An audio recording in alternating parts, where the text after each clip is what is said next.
Oh wow, there's so much happening right now. What's the incredible link between all these headlines? One fascinating connection here is the change in societal behavior, especially with the influence of technology and media. Take, for instance, the rising popularity of podcasts like Talk. Absolutely. It's not just entertainment. These platforms reflect and shape our conversations around important issues like obesity and identity. Speaking of obesity, I was stunned to hear that Ozempic is making waves in the fight against it. 2%. That's quite a transformational statistic. Yes, and it highlights a shift in health trends, much like the dramatic changes seen with historical health crises. And don't forget the complexities of young male identity. Harvard's poll showcasing a rise in conservative views among younger men is thought-provoking. That's interesting. So, does this mean societal pressures are shaping their beliefs? How do all these elements interact? It's a tapestry of influences, where events like the aftermath of natural disasters or political campaigns also alter perspectives and urgency among the youth.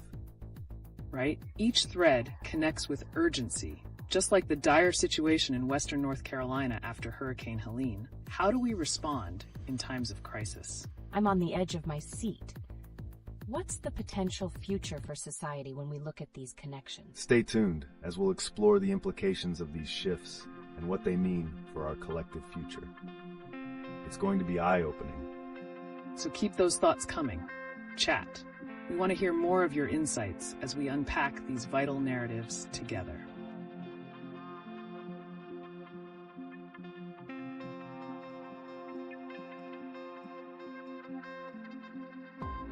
All right, LeetOne community, let's shift gears to tackle some fresh, captivating topics linked to recent happenings. I've been blown away by the conversation around Ozempic and how it's changing the landscape of obesity treatment. Can this really reshape health perspectives as dramatically as past health crises? Absolutely. The historical context presents a compelling comparison. We've witnessed shifts before, like the efforts against child mortality in the 19th century. This moment can redirect societal norms about body image and health too. Speaking of shifts, let's chat about the political landscape as well. Harvard's youth poll revealing younger men identifying more conservatively suggests a possible trend in shifting values. What drives this change? That's fascinating. Is it possible that external factors like social media and political campaigns are influencing these young men's perspectives? Definitely, the ongoing polarization can create echo chambers on social platforms, influencing not only beliefs but also identity formation. It's a multifaceted issue. Now, what about the aftermath of Hurricane Helene in Western North Carolina? It adds another layer regarding community resilience and how crisis impacts societal views. How are we really coping? I'm curious, does this connect with other disasters? Do we see similar patterns in reactions from young people today compared to previous generations? Precisely. Crises often galvanize youth, prompting activism and shifts in societal norms. The challenge lies in addressing the underlying issues like infrastructure or social welfare, which often are overlooked in the wake of disasters. And what about the juxtaposition of these heavy themes with something as simple as a photo of a beloved pet? It brings to mind the balance of serious events with personal moments. How do we maintain that equilibrium? It's like a reminder to find joy amidst adversity. But there are definitely deeper questions about how social media feeds into these dual narratives. There's potential for creativity in this balance. The growth of platforms that celebrate personal stories, like the rising popularity of the Talk podcast, shows how sharing personal and societal narratives can resonate deeply. Stick around, everyone. The next topic is on the role of community spaces amidst these shifts. What's happening at the intersections of culture, politics, and personal well-being? More insights coming right up. Welcome back, LeetOne community. We're excited to dive into fresh perspectives, starting with a fascinating connection between the history of health crises and our modern-day approaches. Let's bring the spotlight on Ozempic and its impact on obesity. Oh, wow.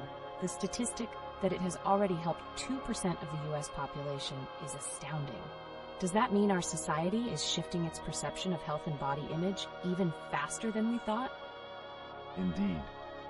Just as we reflected on the shocking health challenges of the 19th century, today's advancements are reshaping our health narratives. With generics on the horizon, we may soon witness a monumental shift in how we perceive obesity. Speaking of shifts, let's connect that to the recent crises from Hurricane Helene in western North Carolina. The aftermath seems tied into how community resilience reacts to personal health challenges. How do they intertwine? That's super interesting. Do you think that the rising political conservatism among younger men, as highlighted by Harvard's poll, is influencing how these communities respond to crises like Helene? There's certainly a correlation. Political affiliations can shift your priorities during disasters. Younger men might view resilience through a more conservative lens, focusing on personal responsibility rather than collective aid. Right? And it's noteworthy that in the midst of such challenges, platforms like the Talk to a podcast are rising in popularity. How is it that storytelling and sharing experiences are helping shape these thoughts? I see how storytelling creates connection. It's like how sharing a simple photo of a beloved pet amidst serious topics maintains our humanity. Does it help uplift individuals during tough times? Absolutely. Narratives serve as emotional touchstones, threading through the tapestry of our experiences. Much like how the interesting practice of not paying for meals based on height in that fancy California restaurant shows the quirky diversities of life. Great point. The way we find uniqueness in our experiences, be it in health developments or community initiatives, really represents our collective resilience. But how do we foster this connection when the political landscape feels so fragmented? The tension is palpable, especially with campaigns like J.D. Vance's mishap at a Pittsburgh restaurant. Those moments illustrate a heightened sensitivity around political engagement. Responses to such events could shift as younger generations navigate these interactions based on their evolving values. Exactly. And the question remains, can society truly harness these conversations to bridge divides, or will they further entrench existing factions? Let's keep those thoughts coming, everyone. Welcome back, LeetOne community. Today, we're shifting our focus to some captivating recent news stories and how they connect to broader societal issues. I can't wait to hear more. What's the link between something as unexpected as a prize-winning carrot and the recent shifts in political ideology among young men? That's a great observation. Agricultural success stories often symbolize resilience and transformation in communities, much like the shifting political landscape, where younger men are identifying more conservatively. Exactly. Let's also consider the implications of the ongoing crisis in western North Carolina post-Hurricane Helene. How does the rejuvenation of community spaces relate to personal achievements like a prize-winning harvest? Oh, I see. It's a representation of hope amidst struggles. Speaking of struggles, the recently reported aftermath of Hurricane Helene appears quite dire. How is that reshaping community bonds and political responses? The crisis often creates a fresh perspective on community resilience.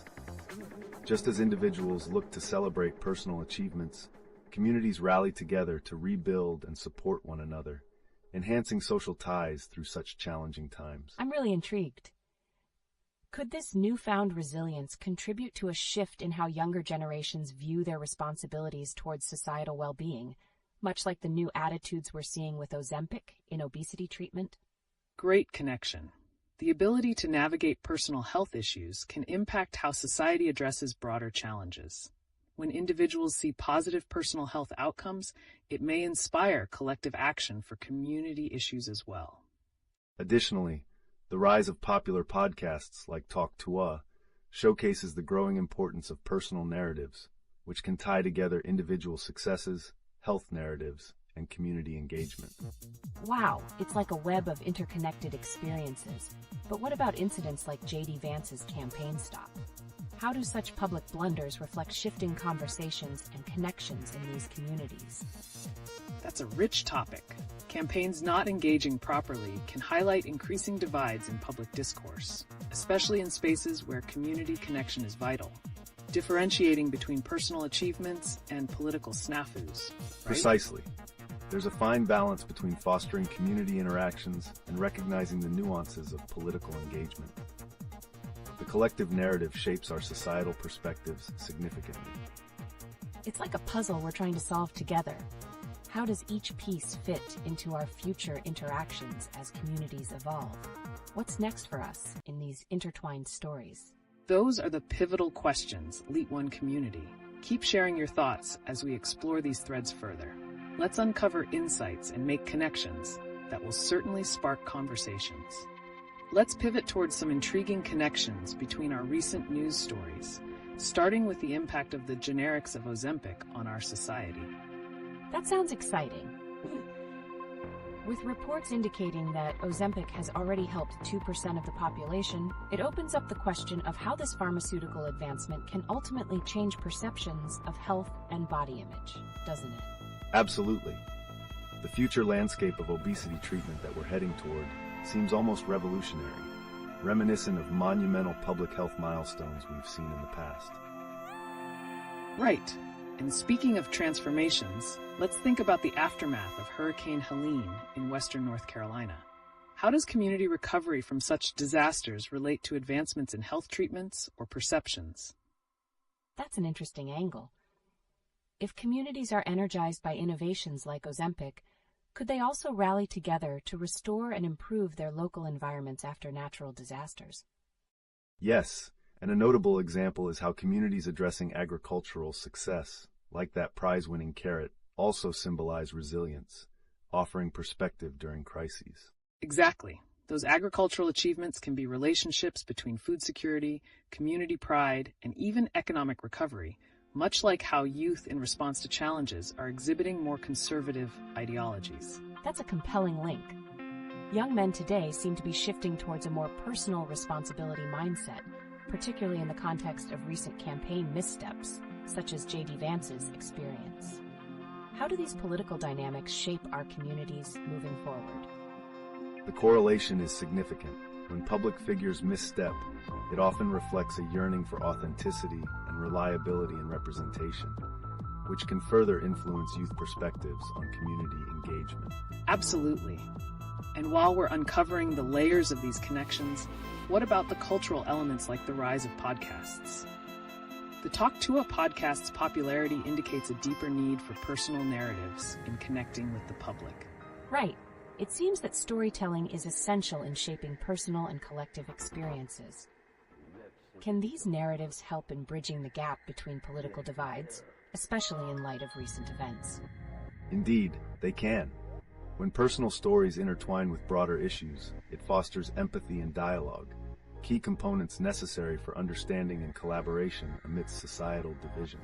Let's keep those thoughts flowing, LeetOne community. There's so much more to explore as we unravel how our narratives shape the fabric of our communities. What do you all think about the stories that resonate with you? Share away. Let's dive into some intriguing global stories that have recently surfaced, shall we? Starting with the unique approach to military conflicts between India and China. Their agreement dating back to 1996 limits confrontations to stick and stone. How does that reflect on modern conflict resolution strategies? Wow, that's fascinating. It almost seems like a throwback to ancient warfare. What lessons can we learn from such an agreement in a time where technology often overshadows diplomacy? The rarity of non-lethal agreements highlights the importance of restraint in international relations. It offers a refreshing perspective on conflict de-escalation, perhaps a model for future negotiations, don't you think? Absolutely. And speaking of models, the rising popularity of podcasts like Talk to a mirrors our need for authentic communication. As this podcast gains traction, could it signify a shift in how diverse narratives are valued in society? It really seems pivotal.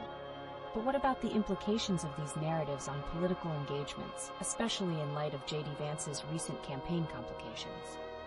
How do local interactions reflect broader social sentiments? J.D. Vance's experience serves as a stark reminder of how crucial transparency is in public service. It underscores the importance of genuine community engagement. One misstep can undermine political connection. Right. And just like the narratives shaping political views, could the surge in the use of Ozempic reflect a transformational shift in societal attitudes toward health and body image in a similar vein to how previous health crises shaped public perception? That's an interesting connection. If Ozempic is reshaping health outcomes for some, What about its wider implications? How might access to generics create disparities in society when they become available? Precisely. The distribution of resources matters significantly here. Potential gaps could arise if access isn't equitable, emphasizing a growing divide in health disparities, similar to the stark contrast seen in the aftermath of events like Hurricane Helene. Exactly. And as communities struggle to recover from natural disasters, like in Western North Carolina, what role does local agriculture play in rebuilding those social fabrics? Can victories, like a prize-winning carrot, symbolize hope amid adversity? That's so insightful. It reminds me, how does success in local agriculture intertwine with the broader social and political narratives shaping our society, especially as younger generations become more involved? The cultivation of success stories can bolster community morale. It inspires younger demographics to assume greater responsibility, blending personal achievements into the larger conversation of community welfare and unity moving forward. Such an exciting thread of discussions today. What other connections can we draw from these narratives, LeetOne community? Keep the thoughts coming. Your insights are invaluable as we explore deeper layers of these intertwining stories. Welcome back, LeetOne community. Today, our focus is shifting gears towards the dynamic interplay between global agreements and their implications on political narratives, highlighting topics like the unique approach India and China have taken during border conflicts. That's so intriguing. I've heard about their 1996 agreement, but can you clarify how effectively relying on sticks and stones really changes the nature of warfare? Isn't that a bit outdated? It's an extraordinary instance of constraint in military engagements. It might seem archaic, yet it prompts conversations around de-escalation mechanisms in modern conflicts, offering a model where diplomacy can still hold its ground despite tensions. Exactly. Speaking of transformations, let's connect this to communities facing challenges like those in Western North Carolina after Hurricane Helene. How does the resilience shown by these communities reflect on the international stage? That's an excellent point. If we view local struggles through the lens of global narratives, can we see parallels in how communities rebuild and redefine success amidst adversity? What role do innovations, like the upcoming generics of Ozempic, play in those discussions? Absolutely. The potential access to affordable medications has the power to reshape economic stability in communities, illustrating how health advancements serve as a backdrop to larger societal recoveries. It also raises questions about equity and the health divide. Right. And as we explore these disconnections and connections, let's not forget the evolving demographics and political sentiments. The shift in conservative identification among young men today is fascinating. What do you think is driving that trend? It's puzzling. Could it be related to shifts in expectations or values that younger generations are embracing? How does this relationship between generational perspectives and local narratives shift the political landscape? Precisely. This evolution emphasizes the impact of personal stories on broader ideologies. Each narrative contributes to a larger dialogue, and as we navigate these layers, authentic representation becomes increasingly vital for engaging young voters and building trust in community leadership. There's so much content to chew on. Speaking of transformative narratives, the spike in popularity of podcasts like Talk Tua is reflective of a larger need for relatable stories. Could this signify a community yearning for connection amid broader political and social changes? What a shift. Given that it's climbing the charts, what might this indicate about audience preferences? Are traditional media outlets becoming less relevant in favor of personal narratives? And how does that shape future political discourse? Those trajectories toward personal storytelling are indeed pivotal. It rewrites the script on how we share experiences and insights, influencing public perception and potentially altering political strategies altogether. Let's look forward to how these narratives continue to evolve and affect not just our domestic relationships, but also international dynamics. What are your thoughts, LeetOne community? Let's hear how these fresh perspectives resonate with you. Welcome back, LeetOne community. Today we're shifting our focus to the intriguing interplay between health advancements and political sentiments. How do emerging medications reshape societal narratives? Speaking of health, I've heard a lot about Ozempic. What exactly is it being used for, and how does it tie into broader public health discussions? Ozempic is primarily used as a medication for type 2 diabetes, but has gained attention for its effectiveness in weight loss as well.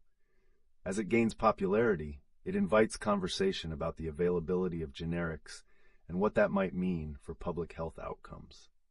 And just considering the impact of products like Ozempic, how might access to these medications create disparities in society? If only a small portion of the population is benefiting now, what could the future look like with widespread access? That raises some fascinating questions. If we're looking back in history at prior public health challenges, how might future generations view our current struggles with obesity and health?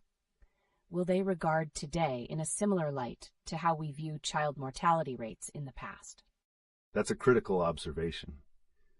If we promote inclusive access to healthcare advancements, we could potentially prevent future disparities. The focus on community health can transform how we approach social equity in health. Connecting this to recent events, the aftermath of Hurricane Helene in western North Carolina has highlighted not just environmental challenges, but also how health can become a communal effort. How do local agricultural successes act as symbols of resilience and hope? It seems like agriculture could be a lifeline. In what ways can local farmers' stories reflect broader societal shifts, especially with younger generations stepping up? Absolutely. Local agriculture can serve as a microcosm of resilience and innovation. Those narratives resonate deeply, showing how communities can recover and redefine success amidst adversity. And don't forget, we also saw recent political shifts among younger demographics, particularly men's conservative identification. How might this evolving political landscape intersect with issues like health and the narratives emerging from different communities? Welcome back, LeetOne community. Today, we're diving into a captivating discussion about the unique dynamics of international conflicts and the human spirit. Could humanity ever outgrow these border clashes, or are they timeless? That's a thought-provoking question. Given the recent history of India and China, where armies are limited to sticks and stones during conflicts, it seems almost archaic. How can we reconcile this with the demand for progress and peace? Interestingly, that 1996 agreement reveals a commitment to restraint, highlighting how diplomacy can be prioritized even amidst conflict. However, it also reflects an enduring struggle as nations grapple with their sovereignty versus the need for stability. Absolutely. It paints a picture of a paradox. The aftermath of Hurricane Helene in North Carolina is a poignant reminder of how communities can unite in the face of disasters, much like nations must. How could these local resiliencies translate on a larger global scale? That's fascinating.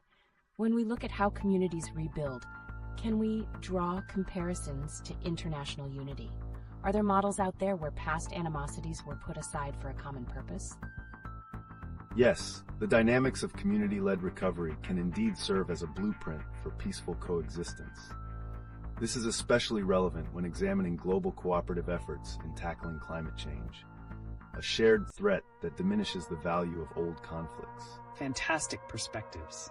Speaking of global dynamics, what role do societal narratives play in shaping public opinion on international conflicts? How has the rise of podcasts like Talk impacted these discussions? That's a great point. People crave relatable stories, making it essential to connect these themes with the public. How does this shift awareness around issues such as those emerging from the 1996 agreement between India and China? Personal stories can indeed serve as powerful catalysts for change, offering insights that challenge the status quo. When people identify with individuals from rival nations, it can humanize conflicts and foster empathy, thereby paving the way for dialogue. Right. And with the backdrop of evolving political sentiments, we see shifts like younger men identifying as more conservative. How does this change affect the acceptance of new narratives about conflict resolution and international cooperation? It poses so many questions. If younger generations lean towards different values, will they push for modern solutions to age-old conflicts? What impact will that have on established frameworks we currently rely on? The interplay between generational shifts and international relations is indeed critical. As new leaders emerge, we can expect innovative approaches to long-standing issues, possibly leading to unique resolutions that we can only speculate about now. What an incredible conversation. As we reflect on these ideas, let's keep exploring how these discussions might evolve in the future. What potential changes do you see affecting our global community, LeetOne? Keep those thoughts coming. What an exciting turn of events as we continue our discussion around health and global dynamics. Today, we're tackling the question, can humanity truly overcome outdated border conflicts? That sounds intriguing. Border conflicts do seem rather primitive in an era where we have the means to communicate globally. How might advancements in technology help resolve these long-standing issues? It's essential to recognize that technology plays a crucial role here. With the rise of social media and communication platforms, misinformation can fuel conflicts, but conversely, they can foster dialogue. The potential lies in using these channels to promote understanding rather than division. Absolutely. Speaking of outmoded practices, the 1996 agreement between India and China signifies how nations have devised alternative conflict strategies which are now almost archaic. If wars were fought with sticks and stones, can we envision a future where diplomacy truly prevails? That's a shocking thought. What would it take for societies to stop resorting to physical conflicts altogether? What steps could citizens and leaders take on both sides? Mutual interests can serve as a foundation for progress. Individuals sharing concerns about climate change or health equity can form unexpected alliances, emphasizing shared humanity over geopolitical divides. And this brings us to a crucial point.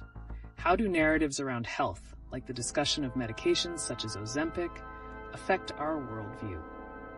If public health becomes intertwined with peace-building efforts, could this shift perceptions of bordering nations? That connects so well.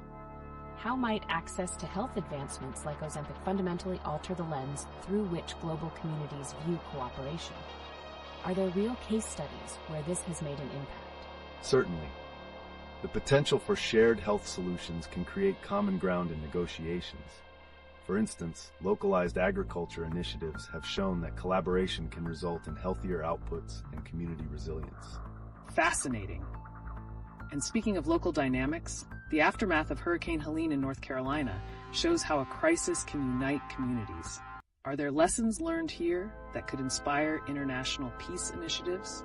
That's a compelling angle. Could such moments of unity during crises bridge divides that have hung heavily for decades? How can we better leverage those moments in our ongoing discussions about peace?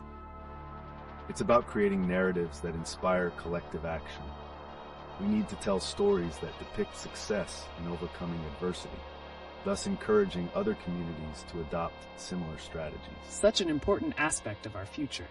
Listeners, what are your thoughts?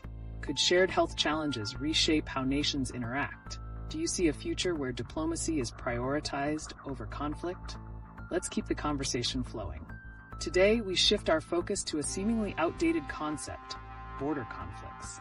Given recent events and news, particularly the peculiar 1996 agreement between India and China, limiting military action to sticks and stones, can humanity truly resolve these long-standing issues permanently? That's a provocative thought. How does a treaty allowing such primitive means of conflict even come to be? Can cooperation emerge from these limitations? It's a fascinating paradox. This agreement might appear constrained, yet it forces nations into creative diplomacy. It challenges them to engage in dialogue instead of relying on conventional weaponry. Such frameworks can perhaps offer blueprints for modern conflict resolution. Exactly. Looking at Hurricane Helene's aftermath sheds light on how communities unite when faced with shared adversity. How can we correlate this human spirit of resilience with the need to overcome territorial disputes? It sounds like local struggles mirror global issues, but what about the psychological aspect? How do we shift mindsets to favor diplomacy over aggression? Stories matter immensely. When both sides recount shared experiences in crises, like the aftermath of Hurricane Helene, they establish empathy. This narrative can aid in transforming perceptions about rival nations. There hasn't been much talk about medications like Ozempic in this context. Considering its effect on obesity among Americans, might advancements in health also alter global views toward cooperation? That's interesting angle. With evolving health narratives, could nations find common ground in their public health challenges, leading to enhanced partnerships? Absolutely. As generics become widely available, like with Ozempic, nations could focus on collaborative health strategies. Such joint initiatives might motivate solidarity against common foes, such as obesity and its related strains on healthcare systems. And speaking of narratives, how might platforms like TalkToa influence public opinion around these critical topics? With its rising popularity, could they offer a contemporary twist on stories that bridge gaps across nations? That's exciting to consider. What role do you think emerging platforms will play in reshaping our understanding of conflicts and diplomacy in the years to come? As narratives and storytelling evolve, they possess the power to humanize conflicts and shift political perspectives. Engaging content can plant seeds for peace in unexpected ways, weaving connections where there were once barriers. Such intriguing possibilities. Let's keep this dialogue flowing. Participants, share your thoughts. How do you see the interplay of health, community resilience, and evolving narratives truly reshaping our approach to global conflicts? Welcome back, everyone. Today we're tackling the provocative question: can humanity truly resolve outdated border conflicts for good? It's more relevant than ever, especially considering the intriguing 1996 agreement between India and China that limited military actions to sticks and stones. Wow, that's a wild concept. How has that agreement actually played out in real situations? Did they really go into battle with only sticks and stones? It's fascinating. That agreement significantly altered the nature of their confrontations. Instead of escalating to firearms, the focus shifted entirely to physical confrontations. This limitation might seem archaic, yet it raises important questions about how we could apply similar concepts to modern conflict resolution. That does sound like a throwback. But how do you think the current global climate, with rising tensions and various conflicts, would take to such an approach? It could inspire a renewed focus on alternative diplomacy. If we could shift the conversation to humanizing stories of conflict rather than resorting to aggression, do you think other nations would consider following suit? Absolutely. Historical narratives can create a pathway for understanding and cooperation. Just look at communal struggles like the aftermath of Hurricane Helene. It shows that resilience emerges when facing shared adversity. That resonates, but I'm curious about the psychological aspect. How do leaders shift their mindset to favor unconventional, peaceful resolutions instead of militaristic approaches? That's vital. Leaders can capitalize on grassroots efforts and stories of unity. If they emphasize how shared challenges connect nations, the potential for collaboration increases. But what specific steps could they take in practice? Initiating dialogue at multiple levels, grassroots, local government, and international forums, could lead to the dismantling of entrenched narratives. Building platforms for shared experiences can dismantle misunderstandings over time. So, if health-related advancements like the medications we're talking about, such as Ozempic, can reshape conversations about societal collaboration, could they also foster an environment for dialogue in more contentious scenarios? Exactly. These narratives can create spaces where nations see their interests aligned rather than conflicting. When we address common health concerns or interests, cooperation may emerge more naturally. Keep an eye on how developments in health and technology are leveraged in these dynamics. The potential for this shift could be monumental, pushing nations towards collaborative partnerships as we evolve beyond outdated conflict methods. That's truly exciting. Can we envision a world where health advancements lead to diplomatic breakthroughs instead of the typical standoffs we're used to seeing? It could be the future we strive for. Nations working together for advancements that benefit not only their citizens, but also create a foundation for mutual respect and understanding across borders. I'm all for that vision. But what hurdles do you see standing in the way of making such a monumental shift happen? Oh, there are several, but combating entrenched narratives and mistrust will be crucial. However, as we've noted, every journey starts with a conversation, and that's where we must begin. Such a thought-provoking note to end on. Participants, your insights are invaluable. How do you envision bridging divides through health advancements? Your thoughts could shape our next discussion. Welcome back, everyone. Today we're switching gears to explore a provocative topic that resonates with the lives we lead. Can emerging health narratives around medications like Ozempic redefine our understanding of societal collaboration and conflict resolution? Oh, that sounds fascinating. I've heard about Ozempic, but what exactly is its role in addressing not just individual health, but also broader societal challenges? Ozempic is a medication primarily used to manage type 2 diabetes and has recently gained attention for its impact on obesity. As its use expands, its implications for public health could also reshape national health narratives and strategies. Great points. Participants, how do you think this kind of medical advancement could bridge divides in communities? Could it lead to unified efforts against obesity, potentially fostering collaboration that transcends traditional conflicts? That's an intriguing thought.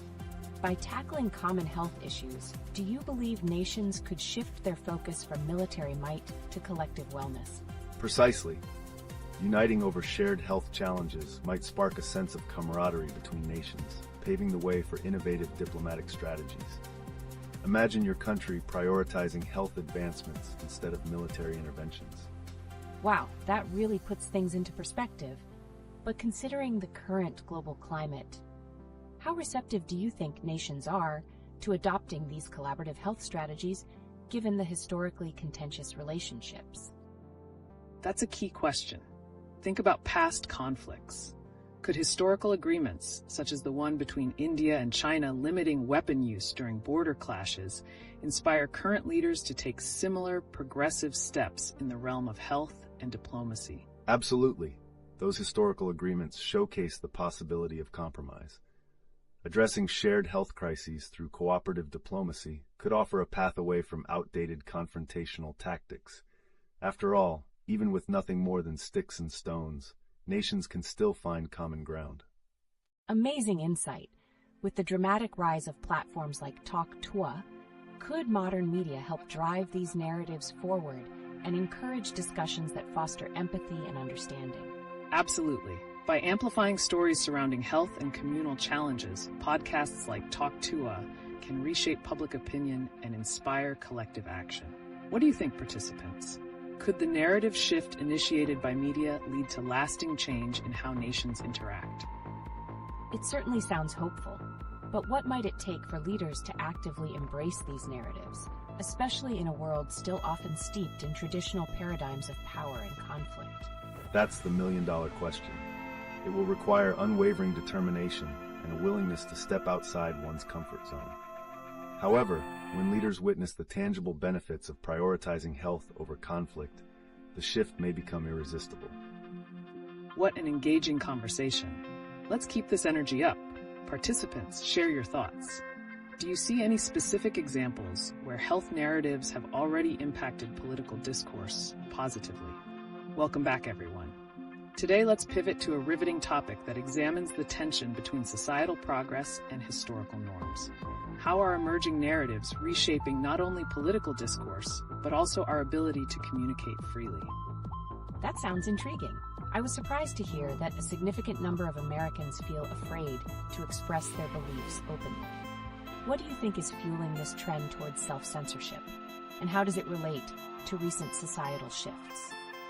It's quite alarming indeed. This shift reflects a growing cultural struggle where individuals fear backlash for their opinions. It's essential to explore how social media, political polarization, and even mainstream media narratives contribute to a climate of fear. Exactly. Participants, how do you perceive the role of media in shaping our willingness to share thoughts? Are we actively enabling this environment, or can we reclaim more open dialogue about sensitive matters? That raises some potent questions. With the rise of high-profile podcasts like Talk gaining traction, can these platforms become havens for diverse voices, leading to a broader acceptance of differing opinions? Yes, and platforms that foster these discussions could help diminish the tensions associated with self-censorship. It's about building an inclusive environment where various narratives coalesce instead of clash. Considering the complexities of political interactions, can conversations we see on platforms like Talk promote a healthier political landscape, perhaps even help dissolve the stigmas around certain discussions. That's a fascinating perspective. Transitioning to the question of border conflicts, particularly the outdated practices of certain nations, how far could open dialogue and modern narratives take us in addressing these issues permanently? Open dialogue is key toward breaking down entrenched positions, even in areas marked by historical conflicts. Just think of that 1996 agreement between India and China. It demonstrates that nations can find common ground, even with unconventional responses, through shared trajectories of dialogue and empathy. Absolutely. Participants, your thoughts can really deepen this conversation. Do you think historical agreements can lay the groundwork for more progressive approaches in solving current conflicts? It's such a compelling idea. Amid the backdrop of Hurricane Helene's aftermath, do you think challenges like these invoke enough resilience to inspire collaborative efforts in rebuilding and addressing future disruptions? Without a doubt, adversity often serves as a catalyst for unity. When people rally together in crisis, it often sparks new narratives focused on collaboration rather than division. What a potent message. Let's keep this conversation flowing. Participants, how do you see communal responses to crises impacting broader societal dialogues? Your insights are pivotal to understanding this evolving narrative. Welcome back, everyone. Today, let's analyze a hot topic that's stirring up quite the conversation: the tension between societal trust and the fear of self-censorship. Amid rising corporate greed and contentious debates echoing the political landscape, how can we navigate this maze of opinions? That's really intriguing. I noticed a recent study showed 2/3 of Americans experience fear in expressing their beliefs. What do you think drives this trend of self-censorship? Is it all about corporate influence? An important observation indeed. Corporate behavior often shapes public opinion, and when individuals feel that their views could lead to judgment or backlash, they may suppress their thoughts. This unhealthy cycle can hinder open dialogue and foster division. Oh wow, that's a powerful point. Participants, what are your thoughts on the implications of self-censorship relating to societal progress? Can you feel this shift in your surroundings or personal experiences? This resonates deeply with me. It seems like there's a delicate balance between expressing genuine beliefs and avoiding confrontation. But how does this relate to current issues like border conflicts? Can embracing open dialogue help in resolving those outdated disputes? Absolutely. Historical agreements like the one between India and China reveal that when nations face off, having a foundation for constructive debates can encourage more peaceful interactions. It shifts the focus from aggression to diplomacy. That's thought-provoking. Participants, how can we leverage historical successes to confront modern tensions? Are there lessons learned that could influence today's political and social landscapes? It's fascinating to consider. Speaking of lessons, I heard about Ozempic's role in obesity treatment, making waves in discussions about collective well-being. Could this trend also transform how we view community health efforts? Certainly, as more individuals benefit from health advancements, it may shift societal attitudes towards collective wellness rather than stigma.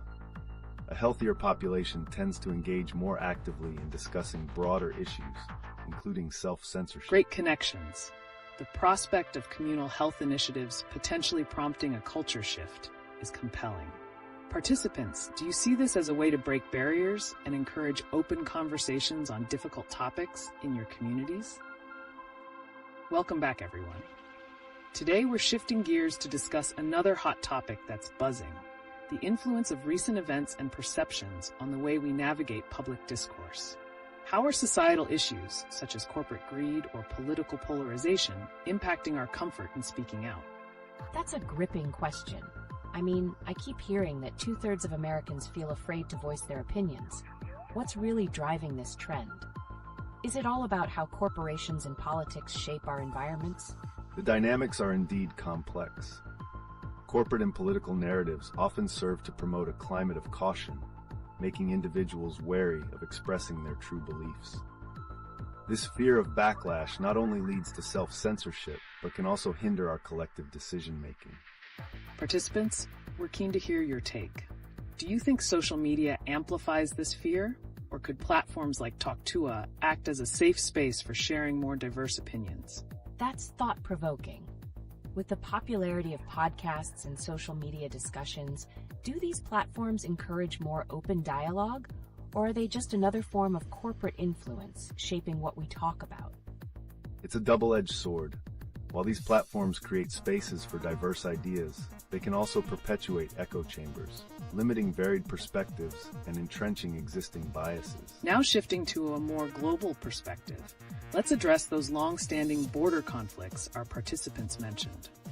Could new narratives and modern approaches finally solve issues that have burdened humanity for generations? That's a timely point. The agreements between countries like India and China are intriguing.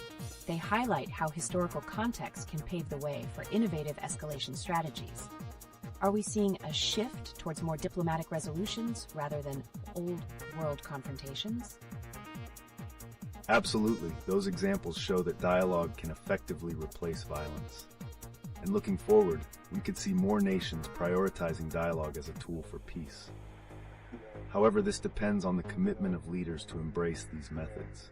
Participants, does anyone feel optimistic about the potential for lasting peace from these ongoing discussions? What do you think the future holds for collaborative peace initiatives? On a related note, I'm curious about the implications of emerging health narratives like Ozempic and how they might influence our dialogue globally. Can they engender empathy and break down barriers similar to health crises we have seen in the past? Health advancements, particularly those with significant public health implications, can indeed reshape societal narratives, compelling us to focus on collective well-being. Such shifts could lead to a broader acceptance of diverse experiences and opinions. Fascinating insights. As we wrap this discussion, consider how all these elements, fear of self-censorship, corporate influence, and global conflicts intertwine to shape our public discourse. What changes do you believe we must pursue to foster a more open and understanding society? Welcome back, everyone. Today we're tackling a hot topic buzzing around: the effects of corporate greed and rising self-censorship in our public discourse. With 2/3 of Americans expressing fear and voicing their beliefs, and the rise of respected platforms like Talk2a, how do these dynamics shape our dialogue? That's an eye-opening perspective. So how does the presence of powerful corporate interests influence our ability to express ourselves freely? Do they create an environment where we feel we have to hold back? Precisely. When companies prioritize profits over transparency, they can stifle voices. This creates a significant barrier to open dialogue, resulting in individuals second-guessing their thoughts and beliefs, fearing repercussions. Great points raised. Participants, what experiences have you had that reflect the tension between self-censorship and expressing opinions in a corporate environment? We want to hear your stories. I wonder how this relates to the recent border conflicts we've seen. If nations are navigating tensions with outdated agreements, isn't that a reflection of how societal norms could become stuck too? Can't we push for solutions that promote stability instead? That's an excellent connection. Just as stagnant agreements hold countries back, outdated societal views can prevent progress. We need to challenge the status quo and advocate for fresh dialogues to foster better relationships. Absolutely. On that note, have any participants looked into how social movements are impacting this conversation? The desire for more accountability from corporations seems integral to how we reshape our narratives. Speaking of narratives, I've been hearing about Ozempic's impact on public health conversations. Could this pharmaceutical advancement spark broader discussions about health equity? Or is it just another trend? It's a complex issue. While advancements like Ozempic can pave the way for health equity discussions, they also run the risk of becoming commodified. Monitoring how these factors interplay in both public health and corporate agendas is vital. Fascinating insights. Participants, how do you feel emerging health trends influence discussions in your communities? Do you sense a shift towards greater awareness and dialogue around health topics? And let's pivot back to corporate influence. How do platforms like Talk2a navigate these waters? Do they genuinely provide a space for authentic dialogue, or are they another tool for corporate control? Great question. While such platforms can empower voices, they also face challenges of maintaining authenticity amid corporate interests. Balancing these dynamics is crucial for fostering genuine engagement in public discourse. Indeed. As we continue to explore these layers, the conversation is opening up. So what's your take, participants? Does the evolving landscape of health narratives and corporate agendas inspire you to speak out, or do you still feel the weight of censorship? Welcome back, everyone. Today, we're diving into an engaging topic. How are border conflicts and societal divisions exacerbated by fear and censorship in the age of corporate influence? That's a compelling angle. So, do you think the public's hesitation to voice their opinions contributes to tensions in border conflicts? I'd love to hear your thoughts on that. Absolutely. When people feel afraid to speak their minds, it creates an environment of misunderstanding and miscommunication. This can lead to an increase in polarization not just within societies, but also between nations. And speaking of conflicts, the recent issue with India and China highlights an interesting point. With their agreement to limit escalation tactics, could this suggest that even within rigid structures, there's room for innovative conflict resolution? That's fascinating. I wonder if this could be a model for resolving other global tensions. How do we ensure these agreements are effective in the long run? A crucial factor is sustained dialogue. Just like in any relationship, continuous communication is needed to adapt and respond to new challenges that arise in these agreements. Jumping back to our participants, what do you think about the lasting impacts of events like Hurricane Helene? How do they shape public perception, and do they add to the fear of expressing dissent around controversial topics? That's an interesting connection. Could the aftermath of such disasters serve as a catalyst for social conversations, or do they reinforce self-censorship out of fear for backlash? Disasters can indeed mobilize communities towards solidarity and open discussions, but they can also manifest divisions. It's all about how we approach the narrative around such events. Switching gears to the latest buzz, Ozempic has been in the spotlight lately, eliminating obesity for a small percentage of the population.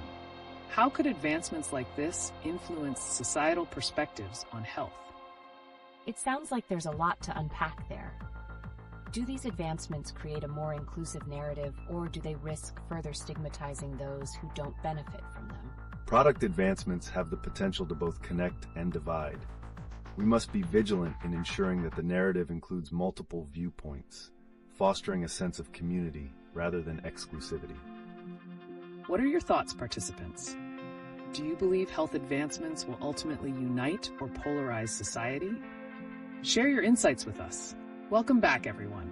Today, we're pivoting to a critical topic, the role of media in shaping public perceptions of controversy and conflicts. That sounds intriguing.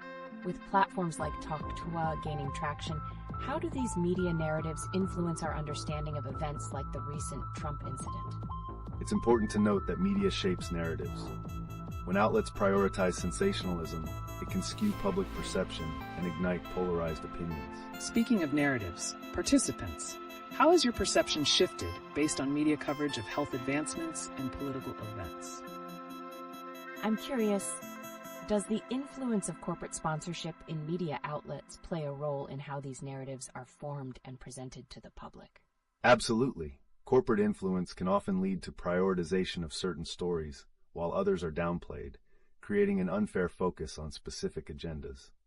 And let's not forget Hurricane Helene's aftermath. How has media representation of such events in different regions affected public awareness and action? That's fascinating. With the shift in global narratives, do you think those historical agreements, like India and China's conflict de-escalation tactics, will become benchmarks for future policies? It's a possibility, but such agreements require constant revisiting to remain effective. Failing to adapt can lead to stagnation and unresolved tensions. Great insights. Participants, we want to hear how you feel these media narratives resonate with your personal experiences. Have they influenced your views or instilled fear around expressing your beliefs? I wonder, in light of all this, are we witnessing a transformation in how future generations will engage with media and shape societal norms? Indeed, it's a critical juncture we're witnessing. An empowered public can demand more accountability, fostering healthier dialogues moving forward. Welcome back, everyone. We have some exciting new dimensions to explore today. Our topic pivots towards a relevant question. Are border conflicts becoming outdated in the face of modern communication and advocacy? That's quite the angle. It really makes me think. Do you believe advancements in technology and social outreach can lead to permanent resolutions for these conflicts? Absolutely. It's not just about technology. It's also the narratives we build around these conflicts. When people engage in dialogue and move away from traditional militaristic approaches, there's potential for sustainable peace. Let's involve our participants. What are your thoughts? Do you think humanity has the capacity to create innovative solutions to resolve long-standing border conflicts? I find it fascinating that 2/3 of Americans fear expressing their beliefs due to potential backlash. Could this self-censorship contribute to the ongoing divisions in public opinion about border conflicts? Indeed, fear can paralyze progress. When individuals can't freely express their thoughts, it creates bubbles of misunderstanding, which can further exacerbate divisions not just at national borders, but also within our communities. Speaking of expressions, a participant mentioned recent news regarding Trump's canceled appearance. How does political controversy like this play into the narrative surrounding societal discourse? It's intriguing. Does controversial public discourse like the one surrounding Trump reinforce existing divisions, or could it be a catalyst for more robust dialogue around sensitive issues? Controversies can indeed act as double-edged swords. While they may polarize, they also bring issues to the forefront, prompting necessary discussions that could lead to resolutions in the long run. Participants, how do you perceive the impact of corporate greed in these discussions? Are corporations shaping narratives to serve their interests, or could they be allies in solutions for societal controversies? Welcome back to the live stream, everyone. Today, we're tackling some hot news stories and their implications for society. Did you hear about the recent incidents surrounding Hurricane Helene and public fears related to expressing opinions? I heard Hurricane Helene caused quite a stir. It sounds like the aftermath is affecting communities in the region. How exactly do these disasters shape people's willingness to speak their minds about controversial issues? Disasters often bring communities together, but can also highlight the fear of backlash. When trust in institutions is low, as we've seen, the courage to voice concerns diminishes significantly. Absolutely. And speaking of courage, let's pivot to a recent revelation about corporate influence. 2/3 of Americans fear expressing their beliefs publicly due to possible negative reactions. What does this tell us about our current societal climate? That's alarming. So is this environment of self-censorship a product of our media landscape, or is it rooted deeper within societal structures? It stems from a combination of both. The media sensationalizes certain narratives, often amplifying fear and division, while societal norms can discourage open dialogue, creating an echo chamber effect. Interesting perspective. Let's connect that to the ongoing border conflicts. With outdated resolutions like the Stick and Stone Agreement between India and China, can we anticipate shifts in how future disputes are managed? Right. It feels like the world is evolving towards more collaborative resolutions.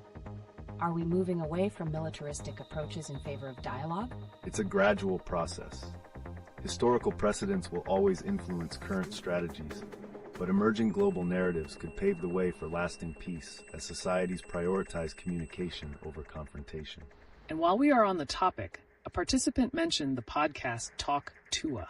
With its rising popularity, do you think such platforms are helping to bridge these ideological divides? That's intriguing. Those platforms seem to allow for more authentic conversations. Could that be a step forward in reducing the fear of discussing controversial topics? Indeed, they have the potential to foster understanding and empathy, challenging conventional media narratives while encouraging a more open exchange of ideas. Don't forget to share your thoughts on this. How has the media played a role in shaping your views? And do you think platforms like Talk Tua can lead to a better understanding of complex issues? Welcome back, everyone. Today we have some hot topics that are sure to spark debate, including the intriguing intersection of politics and media. I can't wait. I heard Trump was supposed to appear on the podcast Talk Tua, but canceled due to the incident in Florida. What do you think that says about the current political climate? The cancellation signifies more than just a missed appearance. It reflects heightened sensitivities and the consequences of public image in today's landscape. Exactly. And tying that to our earlier discussions on self-censorship, it begs the question, are political figures now more afraid of the backlash than ever before? It certainly seems that way. What do you think about how this kind of fear could potentially shape the narratives surrounding controversial topics? Well, when public figures hesitate to engage, it creates a ripple effect, discouraging honest discourse, not just among leaders, but within communities as well. Absolutely. Participants, what do you think? Are we in a vicious cycle where self-censorship stifles crucial dialogues? And there's also the issue of how media representation affects public perception of natural disasters like Hurricane Helene. What's the long-term impact of that? Natural disasters tend to highlight societal divides, often exacerbated by media portrayals. Addressing these misrepresentations could lead to greater understanding and cooperation in recovery Great efforts. points. It seems that systemic changes are necessary to redirect these narratives toward more constructive dialogues. Can communities shift towards collaboration despite the challenges? I wonder how initiatives like Talk Tua could influence this. With podcasts growing in popularity, could they be pivotal in fostering open discussions? They absolutely can. Podcasts serve as platforms where diverse voices are heard, potentially dismantling barriers and allowing for richer conversations around societal issues. So, in light of all these developments, can humanity find ways to permanently resolve conflicts and stigmas while pushing for authentic dialogue? I hope so. After all, a dialogue is the first step toward understanding. If we can connect on these issues, maybe there's hope for more permanent solutions. Welcome back to the live stream, everyone. Today, we're diving into some recent developments surrounding political controversy and public discourse. The canceled appearance by Trump on Talk Tua has everyone talking. What does it signify about the state of public dialogue amid fears of backlash? It underlines a growing trend where public figures are increasingly cautious about their appearances and remarks, driven by the fear of negative public reaction. Right. It's interesting to consider how this fear plays into larger societal narratives. With 2/3 of Americans reportedly afraid to express their beliefs, could it indicate a shift toward more authoritarian communication? That's alarming. With such self-censorship on the rise, how might it affect the way we perceive and engage with significant issues, like border conflicts or discussions around public health? Excellent point. The inability to openly engage could entrench divisions even more. Reflecting on outdated responses, such as the stick and stone agreement between India and China, it raises the question, are we prepared to innovate and adapt our approaches to conflicts? Absolutely. Participants, what are your thoughts? Can society realistically overcome these outdated conflict methods and move towards resolving issues like border disputes more effectively? And speaking of resolutions, Hurricane Helene's aftermath has certainly left its mark. How do natural disasters influence our willingness to speak out about controversial topics? Disasters can act as double-edged swords. They often highlight vulnerabilities, yet they also present opportunities for communal dialogue, which can lead to significant changes in how we view sensitive matters. So engagements in these discussions could be pivotal. But I'm curious, what about the impact of social media narratives amidst all this? Are platforms fostering a false sense of security, or are they catalysts for growth? That's a good question. The balance between caution and freedom is delicate.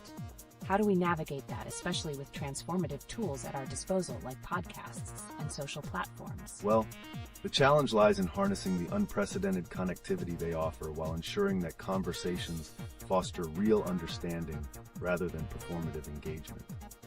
Welcome back, everyone. Today, we're shifting gears to discuss the recent news cycle, particularly the incident involving Trump and the implications of political discourse on societal fears. That recent cancellation on Talk Tua really got my attention. What does this mean for future political dialogue? Does it reflect a larger trend of avoidance in public discussions?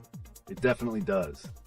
The hesitation to participate can signal a broader fear among politicians, influencing how opinions are expressed publicly and stifling genuine dialogue. Let's connect that to the idea of corporate greed, which has been making headlines as well.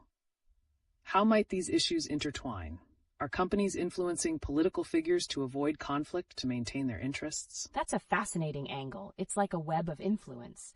How does corporate greed challenge the authenticity of political conversations, and can we actually unravel it? This web is complex. As stakeholders prioritize profits over truth, they can inadvertently cultivate an environment ripe for self-censorship, where even essential issues remain unaddressed. So participants, how do you feel about the potential effects of these corporate influences on political figures? Is this creating an atmosphere where society merely conforms to the status quo? And it's not just politics. What about border conflicts? With outdated methods like the stick and stone agreement, could we see a similar trend where politicians avoid conflict because it's simply easier? Precisely. Old approaches to conflict continue to hinder progress. It raises an essential question. Are we stuck in a loop where fear and avoidance prevent meaningful resolution? Upholding these outdated narratives leaves many pressing concerns unaddressed. Could there be a way to break this cycle, or are we destined to repeat history? And speaking of breaking cycles, there's the fascinating development around Ozempic. If obesity rates could drop significantly, what other societal changes might occur as a ripple effect? That's intriguing. Health advancements often shift societal norms, and if that trend continues, we might witness more active engagement in discussions that were previously avoided. Welcome back, everyone. Today, we'll explore the shifting landscapes of personal and public expression in the context of today's society. That's fascinating. With the rise of self-censorship, especially noted in the recent study where 2/3 of Americans fear expressing their beliefs, what do you make of that trend? It highlights a crucial issue. Societal fears can restrict genuine engagement. When people hesitate to express themselves, it hinders innovation and authentic dialogue. Absolutely. It's also intriguing how this self-censorship connects to recent events like Hurricane Helene's aftermath. How might that crisis impact community discussions? Great point. When disasters strike, do you think communities become more willing to share their struggles and ideas, or does fear still inhibit open conversations? In many cases, disasters can galvanize immediate response and support. However, deeper issues often linger. Are we addressing these root problems effectively, or are they obscured by panic? Speaking of obscured issues, we can't overlook the outdated definitions of conflicts, like the agreements between India and China. Could these restrictions be a barrier to more substantive discussions? That's definitely a possibility. It's like we're stuck in a loop, holding on to outdated methods instead of seeking revolutionary solutions. How do we break that cycle? Change often comes from unexpected avenues, like popular podcasts. They can shed light on these conflicts and push for a deeper understanding, but will audiences embrace these difficult conversations? Fascinating. With the rising popularity of podcasts like Talk Tua, could they be a game changer in how we engage with contentious issues? And as we ponder this, what's the future of public voices and platforms in fostering a culture of openness? Can they truly dismantle the barriers of fear? That's a critical question.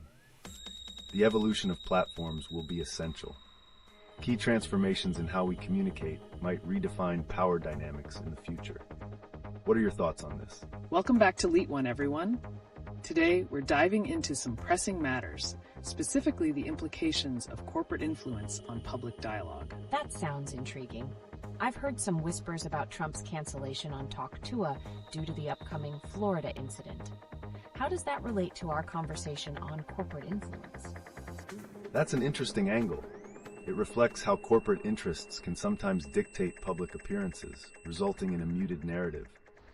We might even be witnessing a shift in how public figures navigate this landscape. Precisely. Speaking of the news, corporate greed is pervasive right now, isn't it? How do you think it shapes public perception and the hesitation individuals feel when expressing their opinions? It's wild. With the statistic that 2/3 of Americans are afraid to speak their minds, can we pinpoint the root of this fear? Does it stem from social backlash or a deeper corporate agenda? The connection is complex. Corporate entities are indeed influential, creating environments where self-censorship flourishes, as people start fearing unfavorable reactions instead of progressing into meaningful discussions. Absolutely. Let's take a look at another remarkable factor: the outdated nature of conflict negotiations like the stick and stone agreement between India and China. Is it time for humanity to innovate and move towards more permanent solutions? That's a powerful point. Considering how border conflicts have persisted, could technological advancements or pressure from the public alter these long-standing agreements? Potentially. We've already observed how connectivity influences discourse. If communities feel empowered to push for change, we might see a realignment in how conflicts are addressed. Bringing it back to Hurricane Helene, it would be fascinating to explore how the aftermath influenced local discourse. Did the crisis cultivate a sense of urgency that outweighed the fear of expression? That's intriguing. It seems disasters can pave the way for open conversations. How can we replicate that willingness to discuss other contentious topics? Engaging narratives are key. Highlighting shared experiences can foster dialogue, but will communities rally around these efforts consistently? And as we wrap up, what about the rise of conversations around health solutions like Ozempic? How could these shifts also play a role in encouraging candidness in public discussions about sensitive topics? Great question. As society moves towards accepting these solutions, can we expect a parallel progression in openness? What do you think, viewers? Welcome back to LeetOne. Today, we're unraveling the complex web of fear and censorship in public discourse. That sounds really interesting. With the rise in self-censorship, it makes me wonder, what specific impacts does this have on crucial discussions? A key concern is that when individuals hesitate to share their beliefs, it creates an environment where important issues go unaddressed. Exactly. Tying this to recent events like Trump's canceled appearance on Talk Tua, we see how the political climate can influence public voice. Is that a reflection of broader trends in how politicians shy away from contentious topics? Undoubtedly. The hesitance to engage with complex issues often stems from fear of backlash. Will this pattern continue, or could we see a shift towards more open dialogue? Though platforms like Talk Tua are gaining traction, will they provide a safe space for critical discussions, or are they just another trend? That's a good point. What do you think drives the popularity of these platforms, especially when traditional media often shies away from controversy? Viewers are craving authentic voices. As they seek real conversation, these platforms may just hold the key to breaking down barriers.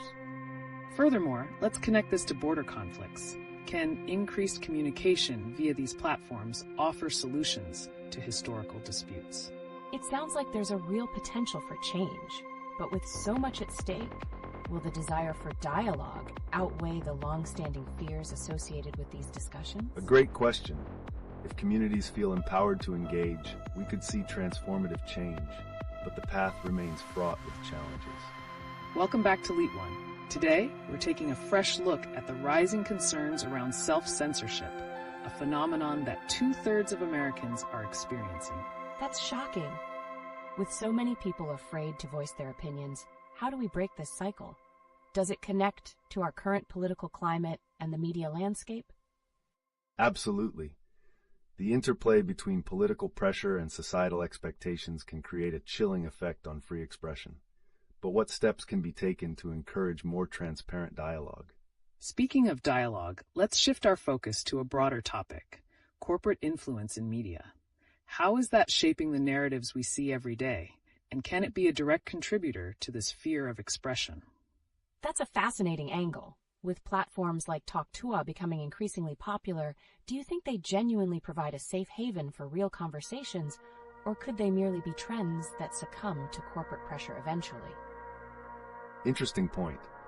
While these platforms can enable rich discussions, they sometimes face challenges with sponsorship and corporate interests. Are they truly independent, or simply another tool for managing narratives? Speaking of narratives, the recent decision by Trump to skip a scheduled appearance on Talk Tua raises questions. Could such choices undermine public engagement and in turn deepen self-censorship among potential guests? Yes, If even high-profile individuals are hesitant to speak out, what does that signal to the average person trying to navigate their own fears? Would a more inclusive environment encourage open conversations? Definitely. Encouraging diverse voices can lead to a collective awakening, but without addressing the root causes of fear, potential dialogues may still stall. What real-world examples could inspire change? Shifting gears a bit, let's look at the long-standing border conflicts mentioned earlier. Are these outdated approaches holding nations back from progressing towards peace? That certainly seems to be the case. With a history of ineffective agreements, could a new era of diplomacy emerge from grassroots movements urging for change? Absolutely.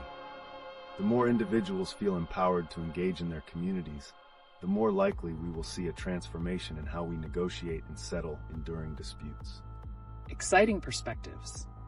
And as we explore these solutions, what role does social media play in shaping public discourse around these critical issues? Could it become the bridge or further widen the gap? Welcome back to LeetOne. Today, we're navigating the nuances of self-censorship and public discourse amidst swirling political climates and crises. That sounds crucial. With Trump canceling his appearance on Talk Tua, is this a broader reflection of politicians evading difficult conversations? Precisely. Such actions can signal a larger trend wherein politicians prioritize safety over sincerity, potentially stifling essential discussions on urgent matters.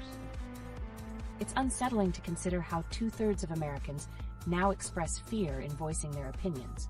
What might the implications be for democracy as a whole? An alarming thought. Fear-driven silence can affect public trust and participation, making it harder to tackle crucial issues openly. Additionally, societal shift towards self-censorship might embolden those in power, leading to further erosion of accountability and transparency. As we pivot to recent events like Hurricane Helene, do you think crises can inadvertently spark more candid conversations among communities? Absolutely. Often shared experiences during crises can rally people together, but will this momentum sustain after the immediate threat has passed? There's a fine line. While some communities may find a voice through adversity, others may retreat back into silence, especially if no structural support exists to facilitate ongoing dialogues. That's fascinating. And what about the outdated nature of border conflict resolutions, like the stick and stone agreement between India and China? Great point. Those agreements are relics of the past. As we advance technologically, shouldn't there be innovative solutions that foster long-term resolution instead of merely postponing conflict? Innovation is essential. New approaches could promote dialogue and mutual understanding, but will governments prioritize these over traditional stances mired in nationalism? This brings us to health solutions like Ozempic. Could advancements in public health spur parallel changes in how we tackle sensitive social issues? It's an intriguing connection. Medical advancements may indeed open pathways for broader dialogues. But can we ensure that discussions around health are devoid of stigma and fear? That remains the challenge. Creating an environment where individuals feel safe to engage in health conversations will be key to encouraging openness in other contentious areas. Welcome back to LeetOne. Today, we're shifting our focus to an intriguing topic: how emerging societal pressures influence media conversations and public perceptions. Wow! With recent incidents and studies showing that 2/3 of Americans fear expressing their beliefs, how does this fear manifest in larger media narratives? It's a critical connection. Media platforms often feel the weight of societal pressures. This leads to a nuanced atmosphere where content might cater to popular sentiment over honest dialogue. Precisely. And with platforms like Talk Tua gaining traction, can these spaces become a haven for authenticity in conversations, especially around challenging topics? That raises a fascinating question. If Talk Tua is becoming more popular, could it reflect a growing audience that desires to hear from diverse voices, even amidst fear? Definitely. But the real challenge lies in whether these platforms can maintain independence, or will they be swayed by corporate interests aiming to suppress dissent? Exactly. And let's not forget how all this interplays with border conflicts. If media narratives shift, could they inadvertently influence international relationships on these long-standing issues? I'm curious. Considering the outdated approaches in these border conflicts, Could fresh dialogue from platforms like TalkToa inspire new strategies for cooperation? It's possible. With navigation through community voices, we may witness innovative pathways emerge. However, will these dialogues be sustainable when corporate interests could still impose control? Very compelling thoughts. Speaking of community voices, how vital is it for young individuals to express their opinions without fear of backlash? It's shocking. If the youth feels constrained, are we potentially stifling a generation's capacity to effect real change? Will they contribute to a future of conformity instead of innovation? An important consideration. While some might retreat, others could rally in solidarity to challenge the status quo. But what actions are necessary to ensure that voices aren't lost in this complex media landscape? Welcome back to LeetOne. Today we're pivoting to a pressing question. How do emerging platforms and voices redefine politics and societal discourse, especially with recent issues in mind? That's intriguing. With Trump canceling his appearance on TalkToa, what does this indicate about the current political climate? Is it a retreat from engaging in challenging conversations? Absolutely. Politicians are increasingly cautious, and this avoidance can stifle critical engagement. But what happens when we exclude diverse views from mainstream conversations? Great point. The recent findings indicating that 2/3 of Americans fear expressing their opinions suggests a significant shift. How might this growing self-censorship impact future democratic processes? Wow, that really makes you think. Could this fear essentially transform societal norms, leading to a more homogenized public discourse over time? Precisely. When individuals feel they must conform, we risk losing the dynamism that diverse opinions bring. Real change often hinges on those who dare to challenge the norm. And speaking of challenges, how can grassroots movements play a role in reversing this trend?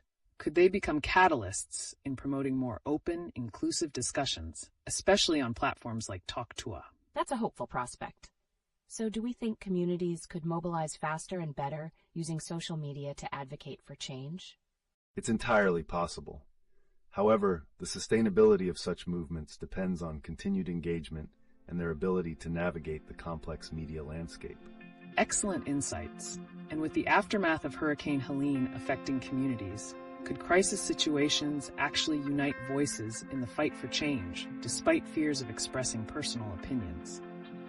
That sounds promising. If conflict can bring people together, might we see a shift toward collaboration, especially in border conflict resolutions? Indeed, crises can create shared narratives that bind communities, yet they must be followed by sustained efforts to ensure these connections evolve into lasting change. What key steps do we envision for maintaining that momentum? Welcome back to LeetOne. Today we're diving into some pressing themes around public perception, the lingering effects of crises like Hurricane Helene, and the recent surge in popularity of platforms like TalkToa. I'm really intrigued. The mention of Hurricane Helene sounds like it opened up some raw conversations. How do such disasters fuel public sentiment and impact our willingness to discuss contentious issues? That's an essential question. Disasters often break barriers, revealing underlying tensions and often causing people to confront issues they'd otherwise avoid. But how do we ensure that this dialogue leads to constructive outcomes rather than just temporary expressions of frustration? Exactly. The challenge lies in navigating those initial sparks of inspiration. How can communities maintain momentum after such events fade from the headlines? And speaking of keeping the conversation alive, there's that mention of self-censorship. With increasing fears about expressing opinions, could platforms like TalkToa actually provide a refuge for those hesitant to engage in traditional media channels? That's a significant potential. Many may find solace in alternative platforms where they feel their voices can resonate authentically. However, will these spaces face the same pressures to conform or self-censor in the long run? Very good point. Given the political climate, illustrated by Trump's canceled appearance on TalkToa, does this reflect a broader trend where political figures retreat from challenging discussions? I'm asking myself, could this avoidance actually exacerbate the divisions we're seeing, especially in the realm of border conflicts? That's a critical crossroads. When leaders avoid tough conversations, it can lead to stagnation in addressing long-standing issues like border tensions. What innovative steps might be necessary to inspire genuine dialogue moving forward? And let's not forget the influence of health advancements, like Ozempic, which many believe could reshape public attitudes toward not just personal health, but how we view social issues at large. What are your thoughts on that? I mean, if we're reshaping societal views on health, couldn't that potentially shift our willingness to tackle delicate topics like political discourse or even border resolutions? Certainly. If health advancements lead to greater societal confidence, we might see a ripple effect beyond personal wellness. But will this change be enough to address the deeper-rooted fears that stifle open conversations? A fascinating prospect. As we discuss these lines connecting personal health, societal dialogue, and public sentiment, one question remains. How do we ensure that these conversations are not just noise, but lead to genuine understanding and resolution? Welcome back to LeetOne. Today, we're focusing on a recent wave of political dynamics, including events surrounding Talk Tua and the implications of political figures canceling appearances due to crisis situations. It's definitely eye-catching. I heard that Trump was supposed to appear, but canceled due to a Florida incident. What do you think that says about how political figures are responding to emerging controversies? An insightful question. It points to a growing trend where pivotal events dictate the willingness of politicians to engage publicly. But could this create an echo chamber where the same ideas simply circulate without new input? That's a strong concern. With an increasing number of people feeling they can't voice their opinions due to fear of backlash, as indicated by recent studies, how might this affect future political engagement? It's alarming. Wouldn't that lead to a stagnation in meaningful dialogue if people choose to stay silent? How can we encourage individuals to reclaim their voices in such an atmosphere? Encouragingly, shared experiences, such as disasters or crises, can fuel a desire for dialogue. However, will those conversations lead to real change or just temporary solidarity before people retreat back into silence? Absolutely. Take Hurricane Helene, for instance. Can the aftermath prompt communities to overcome their fears and tackle contentious issues, or are we likely to return to a state of self-censorship? Interesting thought process there. Are we possibly missing a unique opportunity to foster collaboration? Could events like these initiate long-lasting change or simply be fleeting reactions? That's the pivotal question. If grassroots movements successfully engage the community, perhaps we'll witness a shift in the way public discourse is framed. What challenges do you anticipate in maintaining this momentum? And what unfolds with ongoing border conflicts and the seemingly outdated frameworks surrounding them? Can today's society step up and resolve these issues more permanently than past generations? Fascinating. And if we compare that to the resilience we observe after crises like Hurricane Helene, do you believe additional progress can be made in fostering understanding across divides? It's an exciting possibility. However, it rests on our ability to maintain these discussions beyond the initial shock of tragedy. Will current media environments facilitate or hinder this progress? Great points. As we wrap up, let's reflect on what strategies might empower communities to elevate their voices, especially when the stakes are high. How can we create a culture that embraces open and honest dialogue? Welcome back to LeetOne. Today, we have an exciting discussion, ripe with connections to current events and societal themes.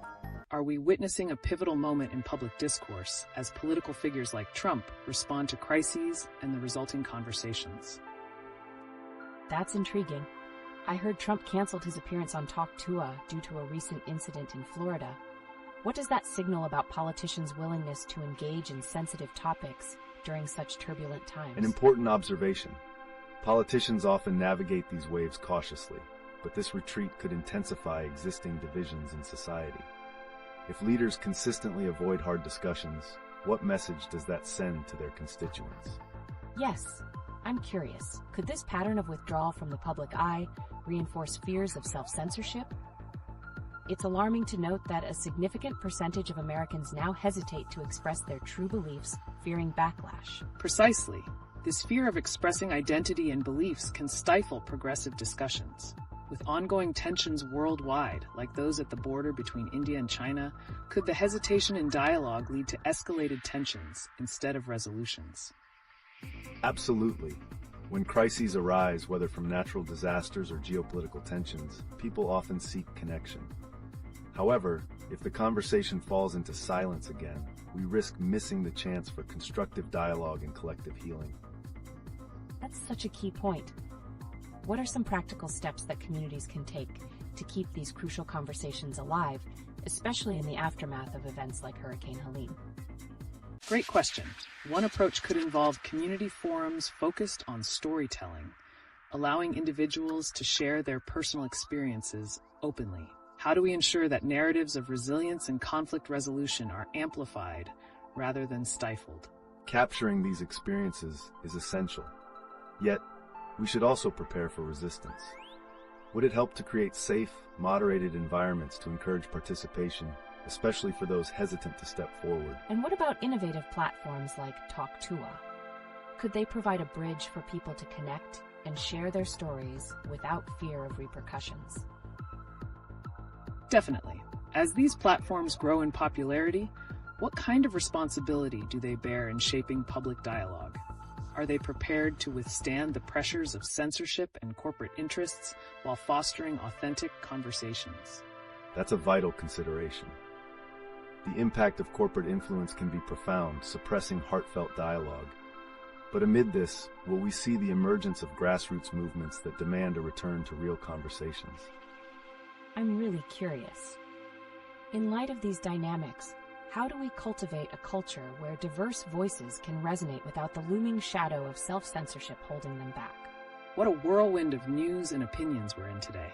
With so much happening around us, let's explore the ripple effects of recent events, including political dynamics and how they intersect with personal narratives in our society. Absolutely. I can't help but wonder how the crisis events play into public sentiment. Speaking of, what do we think about the recent speculation surrounding Trump's canceled appearance on Talk2a due to the incident in Florida? What does that reveal about political engagement in sensitive times? That's an intriguing question. It signifies a calculated move, reflecting reluctance of politicians to risk scrutiny amid chaos. This trend can create a cycle of disengagement. How might this impact the collective willingness to engage in dialogue across divides? Right. And it begs the question, is there a limit to how much politicians can avoid difficult topics?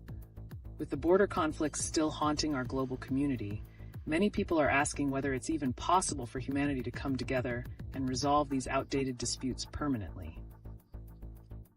I feel the same. It's disheartening to realize that while humans have progressed in so many areas, there are still persistent patterns of conflict. Is there hope for a breakthrough, or are we stuck in this cycle of fear and division? Progress might seem slow, but grassroots movements have demonstrated that change is possible. The key lies in fostering environments where tough discussions can thrive. What role do public platforms like podcasts play in shaping these narratives? Great point. Platforms like Talk2a are vital for promoting open dialogue, especially as they gain popularity. But can they be sustained if voices continue to self-censor out of fear? What happens if society doesn't reclaim the courage to share differing opinions? It's a tough balance. People are hesitant to voice their beliefs due to a significant study showing 2/3 of Americans are afraid of backlash. If this continues, could it create an echo chamber that limits growth and understanding in our communities? Precisely. The societal fabric weakens when we cannot express diverse thoughts. Look at health advancements, like Ozempic, which affects real stakes in public health discussions. These innovations could usher in new conversations, but will we address them freely? A solid point there. With diverse health strategies arising, it's crucial to strip away the stigma attached to discussing challenging topics, including health and politics. Who knows what kind of collective resilience we might achieve if we open those channels back up? Exactly. And as we move toward the future, will we see communities rallying to change this narrative? The aftermath of emergencies like Hurricane Helene could either serve as a wake-up call or merely echo into silence. What's your take on that? It's all about making a choice to either retreat or advance. Opportunities for connection can flourish, given the right environment. The real challenge lies in maintaining momentum in meaningful discussions after the initial wave of concern fades. So many paths this discussion could take. As we steer this conversation around the potential for growth beyond fear, let's keep our focus on how we can encourage individuals to reclaim their voices. What do you think is our next logical step? Welcome back, everyone. Today, we're highlighting some very relevant topics surrounding public discourse and the impact of recent events on our society. That's right. With Trump's canceled appearance on Talk due to the recent incident in Florida, how does this illustrate the complexities of political engagement in sensitive times? That cancellation may show a significant concern among politicians regarding the public perception in volatile situations. It raises the question of whether fear drives political narratives or if there's a calculated strategy behind such decisions. Exactly. And let's think about our interconnectedness today.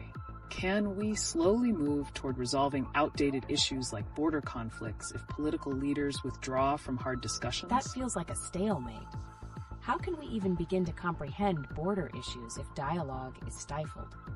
You mentioned fears earlier, and it seems like those fears could just create a larger divide. You raise a key point there. If leaders maintain distance from sensitive discussions, they risk widening the chasm between communities. This communication breakdown can erode trust and make potential resolutions feel impossible. Speaking of trust, there's a fascinating notion of self-censorship circulating lately. A study found that 2/3 of Americans are afraid to express their beliefs in public. With such pervasive fear, what direction are we heading towards? It feels like a pendulum swinging back and forth. If so many people are afraid, how can we expect discussions around vital issues like those emerging from Hurricane Helene to sustain any momentum? The after effects of crises often reveal a need for collective healing and shared narratives. Yet if self-censorship prevails, we may fail to learn from these moments, thus delaying any meaningful progress. So, how crucial is it for our communities to explore new ways to voice their narratives? With platforms like Talk can we genuinely foster environments where distinct perspectives can rise above fear? It's thrilling to think about. If these platforms truly encourage open dialogue, could they serve as anchors during turbulent times? But are they prepared to manage the inevitable pushback from those resisting change? Welcome back, everyone. Today we are diving into an intersection of current events that really brings a lot to light. How do political controversies and sensational events shift our understanding of dialogue and communication? I find it incredibly fascinating. With recent news about Trump canceling his appearance on Talk especially after the September incident in Florida, how can we assess the impact of such high-profile decisions on public conversation? It exemplifies the tension between political risk and public engagement. High-profile figures must weigh their participation against potential backlash, and this creates a chilling effect on open dialogue across the political spectrum. Absolutely. The questions around censorship and public perception seem to intensify. One viewer mentioned border conflicts, suggesting that these long-standing issues seem outdated. Could effective communication be the key to resolving them?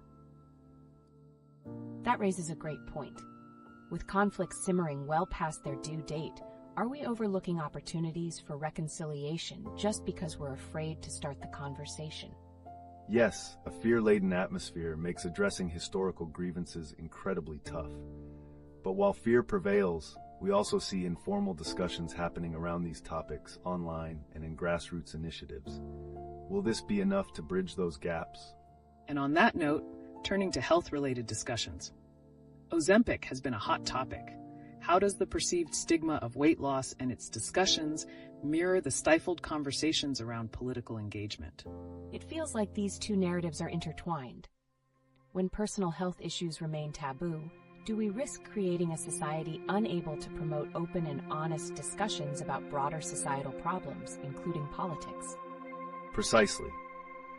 As healthcare advancements continue to reshape societal norms, the lingering stigmas can encompass both health and political discourse. How can we encourage transparency around these discussions to foster a healthier community on both levels? Such an important dialogue, and still, questions linger. With crucial political and health conversations sitting on the edge, could we soon face a significant turning point that will allow more voices to rise above the fear? I guess it's about waiting and seeing how these narratives evolve. Can we really reclaim our spaces to communicate? What will it take for genuine discussion to flourish once more? The answer lies in commitment, both to one another and to the values of open dialogue. Those who take the first step might very well set a ripple effect in motion, but the core question remains: how soon will we see meaningful change? Welcome back, everyone. Today we're diving into the aftermath of political events and how they intertwine with our societal growth. Our chat has been buzzing with thoughts about recent developments, so let's connect the dots between political decisions and public discourse. I find it truly intriguing. With Trump's cancellation for Talk Tua after the incident in Florida, how does this reflect on the broader conversation around fear and self-censorship in our society? It's a significant indicator of the trepidation that political figures must navigate.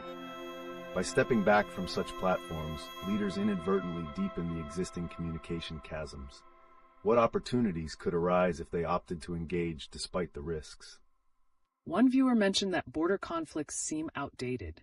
Can we agree that a shift in mindset around these issues could pave the way for effective resolutions? What new narratives must we create to promote dialogue over division? Absolutely. I wonder, how might international cooperation evolve if we ditch old paradigms and focus on common human experiences? Can this be the catalyst for addressing long-standing disputes? Historical agreements have set precedents, but genuine change often stems from grassroots efforts.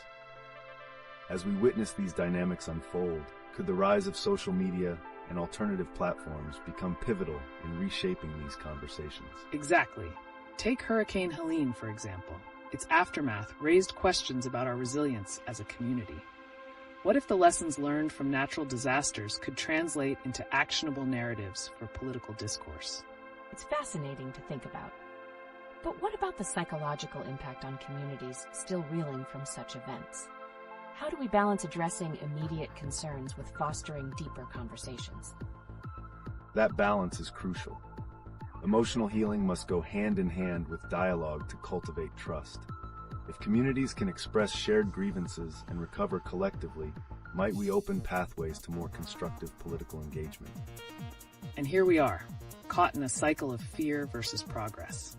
Could grassroots movements be the spark we need to ignite meaningful dialogues in a world so saturated with self-censorship? What's your take on harnessing those grassroots voices for societal change? Welcome back, everyone. Today we're tackling some thought-provoking angles, taking a hard look at how cultural phenomena and health conversations intersect with political narratives. Are there norms in our society that, upon reflection, actually highlight issues that hinder societal progress? That's intriguing. I recently heard that 2/3 of Americans feel afraid to voice their true thoughts in public. How does this self-censorship ripple into our day-to-day lives and limit our conversations about critical issues? Great observation. This trend illustrates a growing hesitancy to engage in honest discourse around important matters. When fear dictates what we say, we miss out on the wealth of perspectives that could enrich our society. But what happens when this fear begins to hold us back from confronting crucial subjects like health and political accountability? Exactly. As we reflect on societal norms, let's consider the implications of our health narratives, as seen with Ozempic. How it's reshaping perceptions, not just about obesity, but also about success, struggle, and belonging. Could our ideas of normalcy be skewed by external pressures, impacting how we approach these discussions? I can't help but wonder. I've heard about the shocking statistics related to obesity and some people's initial reactions to weight loss medications. Could such shifts in dialogue lead to stigmatization instead of understanding? It's possible. The reactions can sometimes become polarized, with varying views on what constitutes a healthy community. That said, we must ask ourselves, what productive frameworks can we develop to foster understanding instead of division? Another interesting thread to pull on here. How do these conversations relate to broader issues like the appearance of corporate greed and its influence on our societal fabric?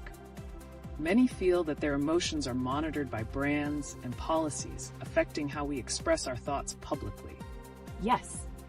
It seems that when corporations step in with their interests, we might lose sight of genuine dialogues around these issues. Can individual voices overcome the corporate narrative that often seeks to control the conversation? It's a complex interaction.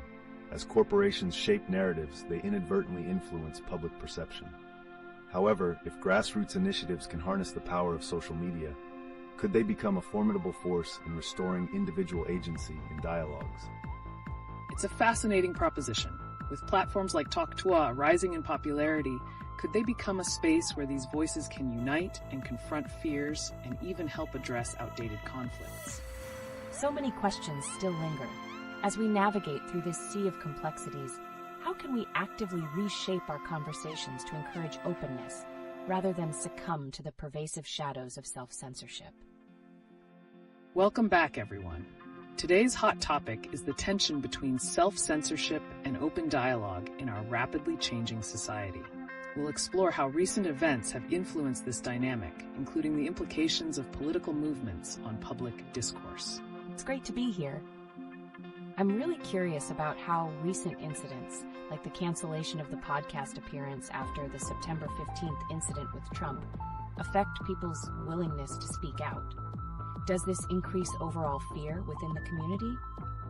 Absolutely. Cancel culture can create an environment of anxiety.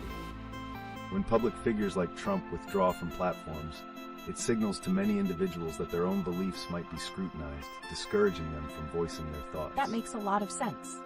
I'm also interested in the effect this has on understanding issues like modern border conflicts. Some participants feel that these conflicts seem outdated. Can shifting the narrative help us address and potentially resolve these tensions for good? That's an excellent point. It's intriguing how outmoded notions contribute to persistent struggles. If humanity focuses on shared experiences rather than nationalistic divides, we might see breakthroughs in consensus. And let's consider the role of social media in this dialogue. It has the power to amplify grassroots movements, but it can also be a double-edged sword, creating echo chambers that further entrench division. How do we effectively channel online discussions into meaningful real-world actions? Interesting. What about the rising concerns about corporate influence on public expression? News sources are reporting a significant rise in the number of Americans hesitant to express themselves. Is this a reflection of corporate greed, attempting to shape narratives, as some argue? Definitely. The intertwining of corporate interests and public dialogue can stifle authentic conversation. Individuals often fear backlash from brands that may sway public perceptions. What might come from breaking this cycle and allowing individuals to speak freely without corporate fear-mongering? That opens the door to potential solutions. In the future, as platforms evolve, could alternative models emerge that prioritize human connection over profit? Perhaps we may just see a resurgence of authentic communication styles that foster community healing. I can really see how this connects to our current health narratives as well. With advances like Ozempic, presenting both opportunities and concerns, could shifting the dialogue around health lead to a more open discourse about individual struggles? Indeed. Society's perceptions of health, beauty, and success are all deeply influenced by these discussions. How can we prepare for the societal changes that might arise as these narratives evolve? What new perspectives will emerge, and how will they reshape our sense of normalcy? Staying attuned to these shifts will be key. The path forward may require proactive efforts to ensure that conversations surrounding health, identity, and politics remain inclusive and constructive. I can't help but wonder, what if societal norms actually evolve beyond the fear of backlash?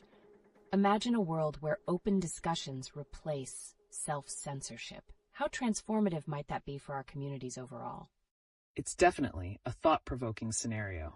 This highlights the importance of our ongoing dialogue, letting us explore not only current topics, but also the way forward, ensuring that each voice holds value in this evolving conversation. Welcome back to another exciting session. Today, we're taking a fresh look at how recent events have stirred conversations around self-censorship and public discourse. particularly examining what's considered normal in our society that may actually be quite problematic. Interesting. I've noticed that fear of judgment seems to be paralyzing communication.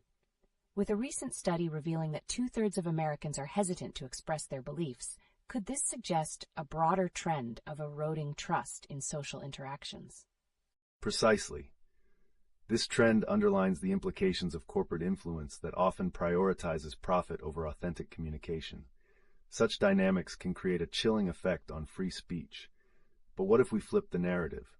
How might individuals reclaim their voices in the face of such fears? Great question. Perhaps, as personal stories gain traction, they could challenge the status quo.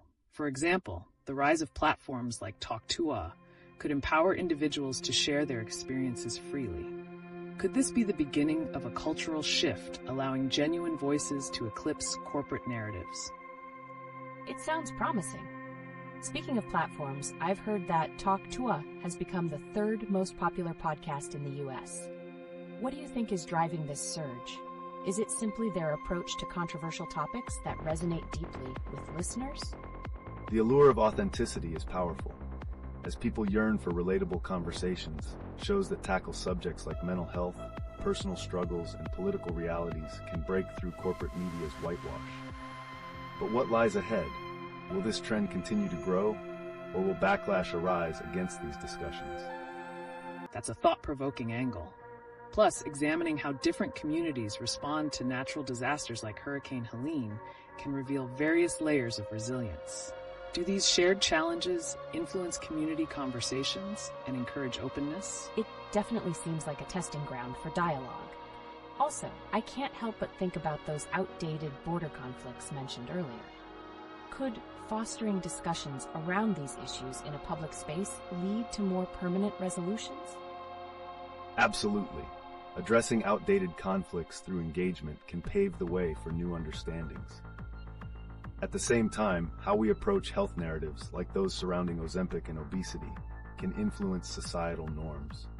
So what narratives will take center stage next, and who will shape them? With thoughts swirling on what's impactful, it's clear we're standing at a crossroads. As we reflect on our own conversations, what strategies might we adopt to refuse self-censorship and reignite open dialogues across various platforms? Welcome to the live stream, everyone. Today, we're navigating uncharted waters of public discourse, facing the intricate dance between self-censorship and the bold narratives trying to emerge from beneath. That sounds compelling.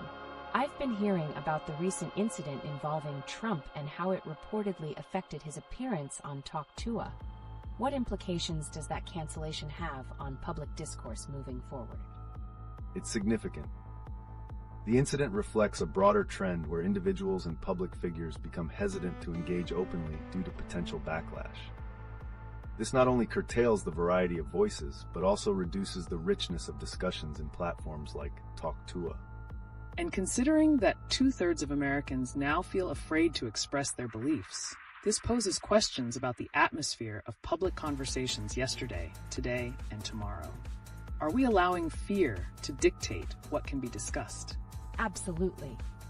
I can't shake the feeling that if we keep letting fear take the wheel, we might find ourselves stuck. How can we prioritize authentic expressions when so many are opting out of difficult conversations due to anxiety? It falls heavily on the platforms enabling these discussions. Groups must champion open dialogue and foster spaces where courage to share can thrive.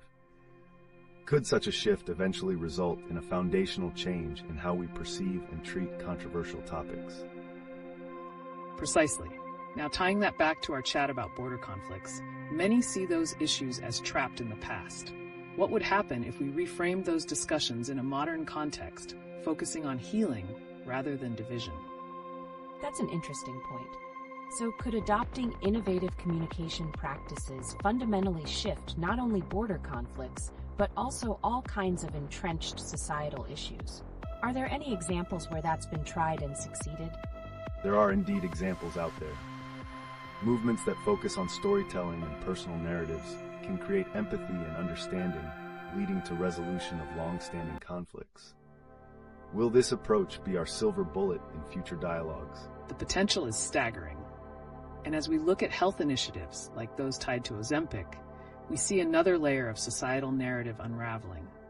What trends should we brace for as corners of public health discussions evolve? Exciting. As those health conversations transform, will they pave the way for other taboo subjects to emerge and be addressed more directly in the public forum? They certainly could. As we navigate these entwined issues, it's vital we keep an eye on not just what's happening today, but how these trends could echo into the future. What unforeseen consequences could emerge from evolving health narratives? An ongoing cycle, without a doubt. Let's keep pushing these dialogues and see where they lead. Your thoughts are invaluable to this process, so keep them coming. Welcome back to another electrifying session as we unveil the layers of what drives public perceptions. Today, we're diving deep into the unsettling complexities surrounding the latest events in politics, societal judgments, and emerging voices that dare to challenge the narrative. So intriguing. I heard about Trump's recent canceled appearance on Talk Tua. Could that incident hint at a larger pattern of what's brewing beneath the surface? What might it suggest about the intersections of media, self-censorship, and political dialogue? It's a significant point. The dynamics of fear surrounding public discourse are evolving. As conversations shift away from open dialogue, the repercussions might include a distorted understanding of political landscapes. What trends could arise from a wave of cancellations and backlashes? Exactly. And looking at the context surrounding Hurricane Helene, it brings to light how environmental disasters influence community narratives. How might these challenges spark dialogues about resilience and the community's collective voice? Fascinating.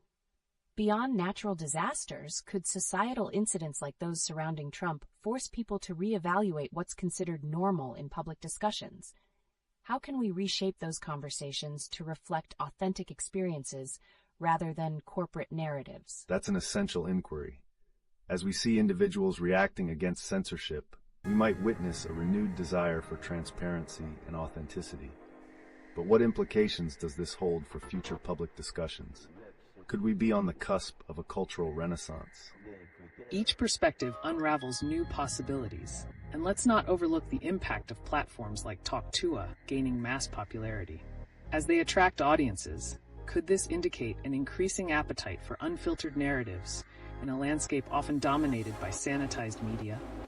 It certainly seems that way. Are we heading towards a collective awakening where audiences demand more than just the surface storyline? What would this mean for future discussions, not just in politics, but across societal issues? The momentum is palpable. With social media acting as the new battleground, will emerging stories reshape how we address even controversial topics? The potential for a generational shift in perspective is just waiting to be uncovered. Stay tuned as we uncover more about the evolving landscape of discourse. As we chart this path, we'll continue to explore what it means for health narratives, political engagement, and the authenticity our communities crave. The best is yet to come. Welcome back, everyone. Today, let's tackle something dramatic that's caught everyone's attention lately. Yes, we're diving into the whirlwind of political drama and the ripple effects it has on our public discourse. So exciting. I've been hearing a lot about Trump's canceled appearance on Talk Tua, especially with some mentioning it was due to the recent incident in Florida. What exactly does such a high-profile cancellation mean for public conversations and political narratives? It's all about context. Cancellations like these amplify existing fear around self-expression and public dialogue. Many wonder if this incident highlights a trend where public figures shy away from engagement due to potential backlash. How does that shape future interactions? Absolutely.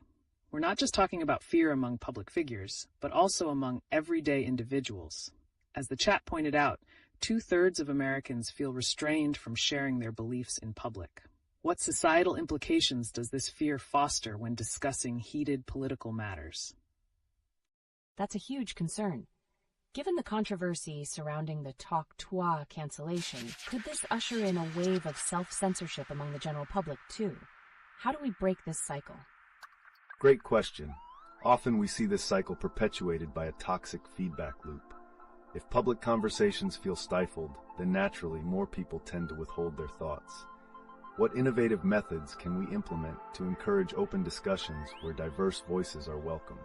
On that note, recent comments from Trump about a fly on stage indicate a bizarre but revealing glimpse into how public figures handle uncomfortable subjects. Could such moments be a reflection of a larger trend of distraction from pressing issues? Fascinating perspective. And what about more widespread societal issues like border conflicts? The viewer mentioned that these seem outdated. Can't we solve them if we steer the conversation toward more progressive, healing-oriented narratives? Definitely. Approaching border conflicts with a mindset focused on resolution rather than division can lead to meaningful change. But will we see a shift in narrative strategy among media outlets? This aspect could unravel the conventional dialogue and perhaps foster a deeper understanding. As we explore these rich layers, let's also touch on emerging topics like accountability and corporate influence. Are we at a groundbreaking moment where the public demand for authenticity might challenge corporate greed in media narratives? That sounds revolutionary. But is the appetite for genuine dialogue strong enough to prompt systemic changes in communication? What could that look like going forward? It potentially creates a resonant shift in how we perceive information, paving the way for a future that prioritizes transparency. But one lingering question remains. Will this ultimately lead to empowerment of voices that have traditionally been silenced? Welcome back, everyone. Today, we're shifting our focus to the tidal wave of political happenings and dynamics that keep shaking the ground beneath our feet. I can't help but be curious about the bizarre new comments made by Trump about a fly. What's the broader implication of such absurdities in public discourse? That's an interesting angle. Such remarks might distract the public from more significant issues, effectively serving as a smokescreen. It poses the question, how much do these distractions sway perceptions and stifle genuine dialogue? Exactly. And in a world hungry for authenticity, is this where the growing trend of self-censorship comes into play? The statistics indicate a staggering number of people avoiding honest expression due to fear of backlash. That's unsettling. What causes that cycle of silence among individuals? Could it be that when political figures prioritize sensationalism over serious dialogue, it trickles down to ordinary citizens feeling compelled to hold back their opinions? Absolutely. When political narratives become riddled with distractions, it fosters an environment where self-censorship thrives. It's as if society collectively hesitates to push back against this wave. What repercussions might we face as a result? Great questions. As we unpack this further, let's connect it to the border conflicts mentioned before. The idea that humanity could elegantly solve these outdated issues seems daunting when voices are stifled. Right. If self-expression is marred by fear, how can we ever envision meaningful resolutions? Could this create a stalemate against progress? Precisely. It's a vicious circle. The chilling effect of self-censorship not only impacts political dialogue but also cultural discussions around major events like Hurricane Helene. How do we adapt our discourse to ensure resilience amidst chaos? Speaking of resilience, let's touch upon health advancements like Ozempic. They currently represent a groundbreaking shift, but could they also factor into the social dialogues surrounding self-perception and body image? That's a crucial point. As society grapples with these transformations, how does it redefine what's considered normal? And what might this mean for those still navigating the murky waters of political correctness? Excellent observation. As we observe these shifts, we must always question, where do we draw the line between genuine progress and superficial narratives? What might that clash reveal about the changing landscape of the public discourse? Absolutely. With this whirlwind of ideas and trends evolving, it's essential we stay engaged and push for authentic conversations. What do our viewers think? Do we have a path to fight back against these self-censorship trends? Share your thoughts. Welcome back, everyone. Today we're diving into the fascinating world of political absurdities that seem to dominate our social media feeds. Absolutely intriguing. What's the latest buzz regarding Trump's bizarre comments about a fly? What might such a random incident reveal about our current political climate? That's a great observation. Such peculiar remarks can serve as a lens through which we can understand how distractions in politics often overshadow crucial topics. How do we separate the noise from significant issues? Excellent point. And speaking of significant issues, our viewer mentioned the cancellation of Trump's appearance on Talk Tua. Could this be related to the recent incident in Florida on September 15th? It's tricky. Is there a fear that public figures might hesitate to engage in meaningful conversations due to potential backlash? How does this impact what we consider normal behavior in politics? Indeed, it creates a strange dynamic. The audience may start questioning not just the content of what is said, but also what isn't being said. This leads us to wonder, are we witnessing a gradual shift toward more theatrical politics? One thought-provoking element our chat mentioned is the outdated nature of border conflicts. Are we inadvertently trivializing serious social issues while focusing on bizarre political narratives? That's a powerful question. Can we as a society solve these conflicts if our dialogue is filled with distractions? Could there be a pathway toward resolving these issues through genuine communication channels? Absolutely. The path lies in fostering a climate where people feel empowered to engage. However, the prevailing atmosphere of self-censorship makes it challenging. Are we ready to embrace a collective voice that speaks authentically? Fascinating perspectives. And what about the rising trend concerning Ozempic? Is it leading to conversations surrounding body image and health? Or is it another distraction in the long run? I'm curious. Is Ozempic simply a health advancement, or is there a deeper narrative about societal pressures regarding body image? What happens if the dialogue around such treatments lets us down? Great points. It's vital to interrogate how societal conditioning affects our perceptions. Without addressing deeper psychological implications, we might find ourselves caught in the cycle of relying on temporary fixes rather than seeking lasting solutions. And as we ponder these pressing questions, can we find common ground between political distractions and the necessity for genuine progress? Our chat participants seem eager to explore this deeper realm. It's captivating. What about the aftermath of Hurricane Helene? Could these disasters amplify the need for clear communication and problem-solving strategies moving forward? Indeed. Crisis often heightens awareness of accountability and authentic dialogue. How we communicate our realities post-disaster may reshape public discourse and drive systemic changes we desperately need. There's so much to unpack. Keep those thoughts coming, everyone. The future of our dialogue hinges on our ability to collectively navigate these absurdities while striving for meaningful solutions. Let's pivot our discussion toward the intriguing yet bizarre recent comments made by Trump regarding a fly. It might seem trivial at first, but what does this say about our political discourse today? That's such a peculiar topic. How can something so minor trend on social media while critical issues like the aftermath of Hurricane Helene and the persistent border conflicts linger in the backdrop? Excellent observation. Bizarre distractions can often serve as a smokescreen. This raises an urgent question. How do such trivial narratives impact public perception of more consequential matters? And speaking of distractions, let's weave in the notion of self-censorship. With 2/3 of Americans reportedly apprehensive about expressing their beliefs, how do trivialities like this affect genuine dialogue? It's alarming. If people feel stifled by fear, does that mean they might gravitate more towards these silly events instead of engaging with the serious issues at hand? How do we break that spell?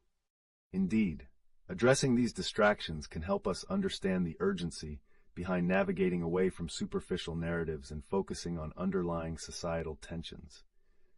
Can we pinpoint where that shift occurs in public consciousness? Plus, how do we reconcile the need for authentic conversations while sifting through this clutter? It's an uphill battle, especially when we glance at the ongoing border issues and their outdated resolutions. Oh, definitely. It feels like we're stuck in a cycle. Is there a possibility that focusing on elected leaders' absurd comments might reinforce the normalization of such behavior in political discussions? Absolutely. That normalization can perpetuate a culture where serious debates are drowned out. We must ask ourselves, are we merely spectators to a show, or will we transform our narratives towards substantive dialogue? Intriguing insights. Before we transition, let's reflect. What will it take for us to prioritize meaningful conversations over the distractions? Can innovative health advancements like Ozempic lead to a collective rejuvenation of discourse? Wow, that's a powerful connection. If humanitarian perspectives bridge the gap between health and political debate, could we potentially reshape the very dialogue we participate in? That's a fascinating angle to explore further. Join us as we examine how real human experiences can rekindle genuine discussions amidst the chaos of trivial amusements. Welcome back, everyone. Today we're shifting gears to talk about an odd and fascinating phenomenon in our political landscape. What can Trump's strange comments about a fly reveal regarding our current societal narratives? I'm intrigued. Why would a seemingly trivial matter like that gain so much traction, especially in times when we face urgent issues? The fly incident serves as a microcosm of how bizarre comments can overshadow more pressing discussions. It brings to light the underlying question: are we more enamored with the spectacle than the substance in politics? Exactly. And while engaging in this spectacle, could we overlook critical matters, such as the ongoing border conflicts, which our viewer mentioned as outdated? What if these distractions actually prevent us from addressing these serious issues permanently? It's mind-boggling. If the media focuses too heavily on these antics, how do we ever find the energy to tackle pressing issues like the aftermath of Hurricane Helene, which still lingers in public consciousness? That's a pertinent observation. Just as Hurricane Helene's aftermath demands attention for recovery, our approach to political dialogue must evolve. Can we create a space where genuine discourse flourishes, despite the absurd circus that surrounds us? Let's not forget the disconnect that emerges from self-censorship among the public. Following a study revealing that 2/3 of Americans hold back their beliefs, how does this atmosphere tethered in fear impact vital discussions? So if we feel stifled, could the allure of sensational comments actually serve as a psychological escape? Is this cycle of avoidance leading to another form of societal paralysis in terms of addressing real challenges? Well said. Events like the fly comment and the recent cancellation of Trump's appearance are symptoms of a larger issue. The challenge lies in igniting the courage to discuss what truly matters without being overwhelmed by distractions. Absolutely. And with that in mind, we must wonder, are we collectively edging toward deeper discussions, or are we still stuck in a swirl of trivialities? Keep those thoughts coming, folks, because your insights truly shape the direction of this discourse. Welcome back, everyone. Today, we're diving into a captivating aspect of our current landscape: how bizarre comments from public figures like Trump's recent remarks about a fly reflect deeper societal issues. That sounds fascinating. How does this trivialize the perception of more pressing issues? Great question. Odd comments serve as a distraction, steering public attention away from critical situations. It's vital to recognize how these narratives shape attitudes and ultimately decision-making. Exactly. Just like our viewers pointed out in the chat about the cancellation of Trump's appearance on Talk Tua, is this indicative of a larger trend in public discourse? It seems like there's a pattern here. It's alarming to think that moments of levity might actually reinforce avoidance of substantive discussions. Are we anywhere close to breaking this cycle? The key lies in fostering a culture that promotes authentic dialogue. If we can challenge the need for spectacle, we may begin to prioritize meaningful conversations, something that's vital amidst crises like Hurricane Helene. And speaking of challenges, can the ongoing border conflicts mentioned by our viewers serve as a serious backdrop to this? How can trivial conversations be set aside to address these long-standing disputes? That's a thought-provoking angle. If humanity can set aside petty debates, could we truly arrive at sustainable solutions for these conflicts? Can we measure the impact such discussions have on the evolving political narrative? There's potential for progress if we actively engage with these discussions. With current messaging platforms available, the future might allow for effective dialogue, transforming voices into cohesive works toward resolution. Absolutely. And this dialogue isn't limited to politics. Let's address health as well. With topics like Ozempic on the rise, what does the intersection of health advancements and public discourse indicate about our ability to tackle issues head-on? Wow, that's important. As we innovate in health technologies, could there also be an equally innovative approach to how we engage in discussions on societal issues?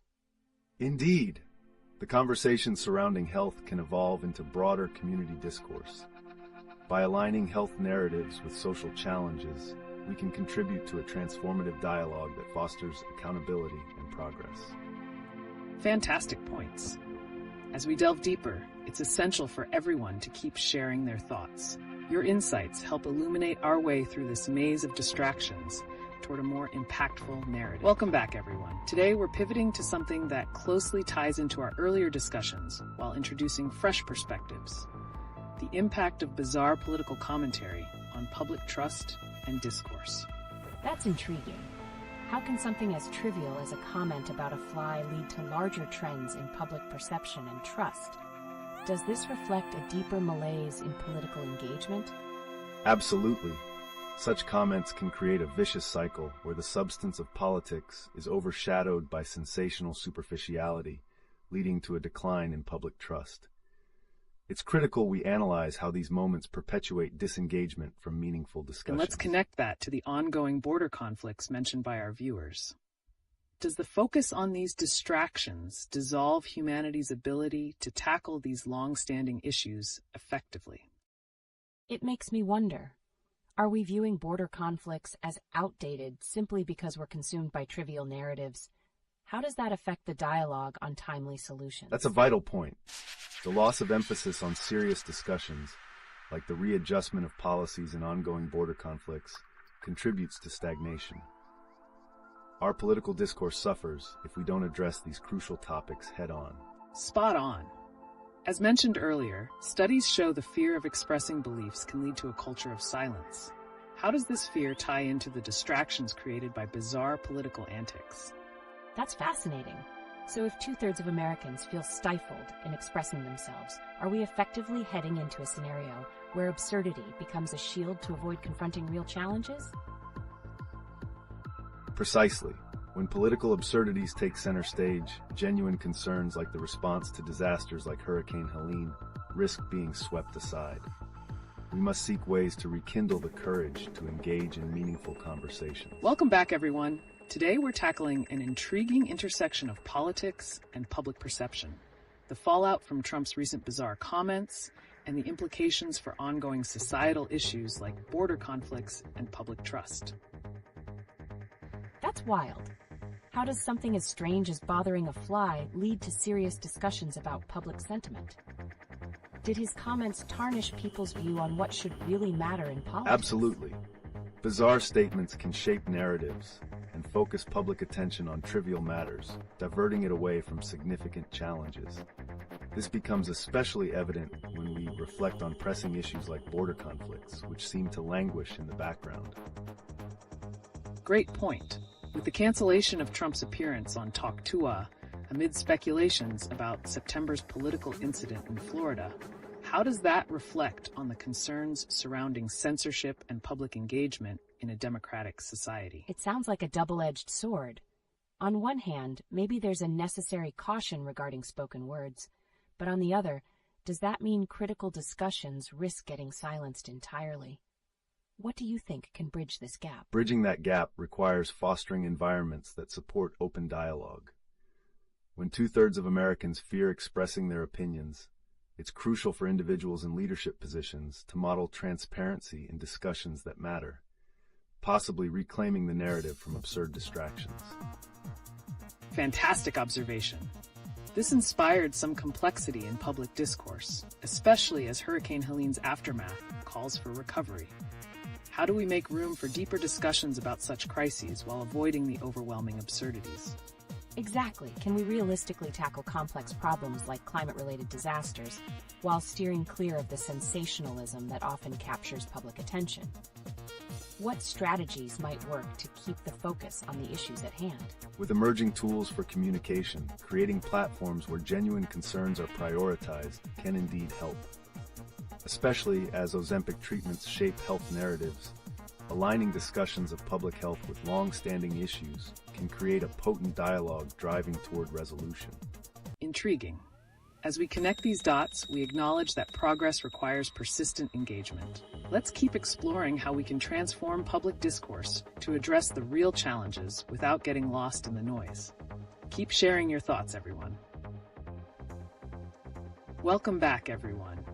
Today's discussion takes an intriguing turn as we explore the evolving landscape of public discourse, especially in relation to the unexpected absurdities we see today, like Trump's bizarre comments about a fly. How do these distractions shape our perception of serious issues? That's wild. Can something as trivial as that have ripple effects on our society's views on crucial policies like border conflicts? How do we make sense of these contrasts in public attention? Excellent inquiries. The tendency to focus on such absurdities can indeed divert essential discussions. However, they also create opportunities for deeper reflections on what matters, like the long-standing issues that still need resolution. Exactly. With so many viewers contemplating the ineffectiveness of border conflict resolutions, one has to wonder, is humanity stuck in this cycle of triviality? Can we ever break free to address these pressing challenges meaningfully? Right, and tying this back to Hurricane Helene, can major disasters and their aftermath force society to confront deeper political realities? Or do they too get overshadowed by these absurd distractions? What are your thoughts on that? It's undeniable that events like these can pressurize the dialogue, but only if the focus shifts back to substantive issues. If not, we risk burning through momentum for progress, leading only to disillusionment among communities. Fascinating perspective. Speaking of health advancements and societal shifts, as some are concerned about the noisy discourse surrounding Ozempic, is it that these discussions on health can bridge the gap and pull us back towards pressing societal matters? I'm intrigued. Could the discussion of health advancements like Ozempic usher in a more serious conversation about how we handle deeper societal issues? Or is it just another layer that gets buried under political absurdities? That's the essence of what we need to examine. If we channel the energy from health narratives into broader dialogues about social responsibility and policy reforms, perhaps we can tackle profound issues more effectively than we currently do. Lovely insights. Folks, keep your thoughts coming because breaking through the noise may very well lead us toward innovative solutions to old conflicts. What do you think about how we can make these discussions more constructive? Welcome back, everyone. Today we're venturing into a riveting territory that crosses the borders of absurdity and serious discourse. How do seemingly trivial remarks, like comments about a fly, lead us to question the very way we engage with critical societal issues? That's such an eye-opening question. If something as insignificant as that can capture attention, does it mean we're skirting around the important discussions we should be having, especially with events like Hurricane Helene still fresh in people's minds? Absolutely. It's intriguing to consider how these distractions can shape public perception. In the face of disasters, perhaps what we need is to shift the narrative from these distractions back to a dialogue focused on real recovery and resilience. Right. And speaking of Hurricane Helene, how does its aftermath reflect on our political response to natural disasters? Are we witnessing a shift in how these events influence political decisions, especially in the context of ongoing border conflicts? That's fascinating. Can we say that disasters strip away some of the absurdities, forcing society to confront hard truths? But then, does that also risk reinforcing the cycle of temporary attention before moving on to the next distraction? Exactly. Emergency responses can create a momentary clarity that highlights deeper issues. That's why it's crucial to find a way to ensure that these events lead to meaningful discussions rather than being buried by the next eccentric political comment. Speaking of eccentricity, some might say that the cancellation of Trump's appearance is another example of how public perception shifts dramatically in the wake of bizarre statements. What might this reveal about our collective willingness to engage with challenging topics? It feels like we're caught in this strange loop. On one hand, we have the potential for real dialogue, but on the other, it's overshadowed by distractions. How do we move past that while still addressing society's critical issues? That's the pivotal challenge. It requires a concerted effort to prioritize authenticity in our discussions. If 2/3 of Americans feel they can't express themselves openly, how can we foster spaces that encourage dialogue around topics like border conflicts or even the implications of health advancements? Such an essential point. As we navigate these dynamics, let's consider what responsibility we have, both as public figures and citizens, to uplift these meaningful discussions and cut through the noise. What can you all suggest to overcome this tendency to silence? I'm curious. Is there a potential pathway where social media can help us capture these conversations in a way that drives engagement past the noise? There's definitely promise in utilizing social media to amplify voices that matter, but it requires intentionality in how we curate those discussions and redirect focus toward issues that demand our attention. Intriguing insights. As we wrap this segment, let's keep the conversation alive. How can we effectively reclaim our narratives amidst distractions and engage with the serious discussions that truly define our times? Keep sharing your thoughts, everyone.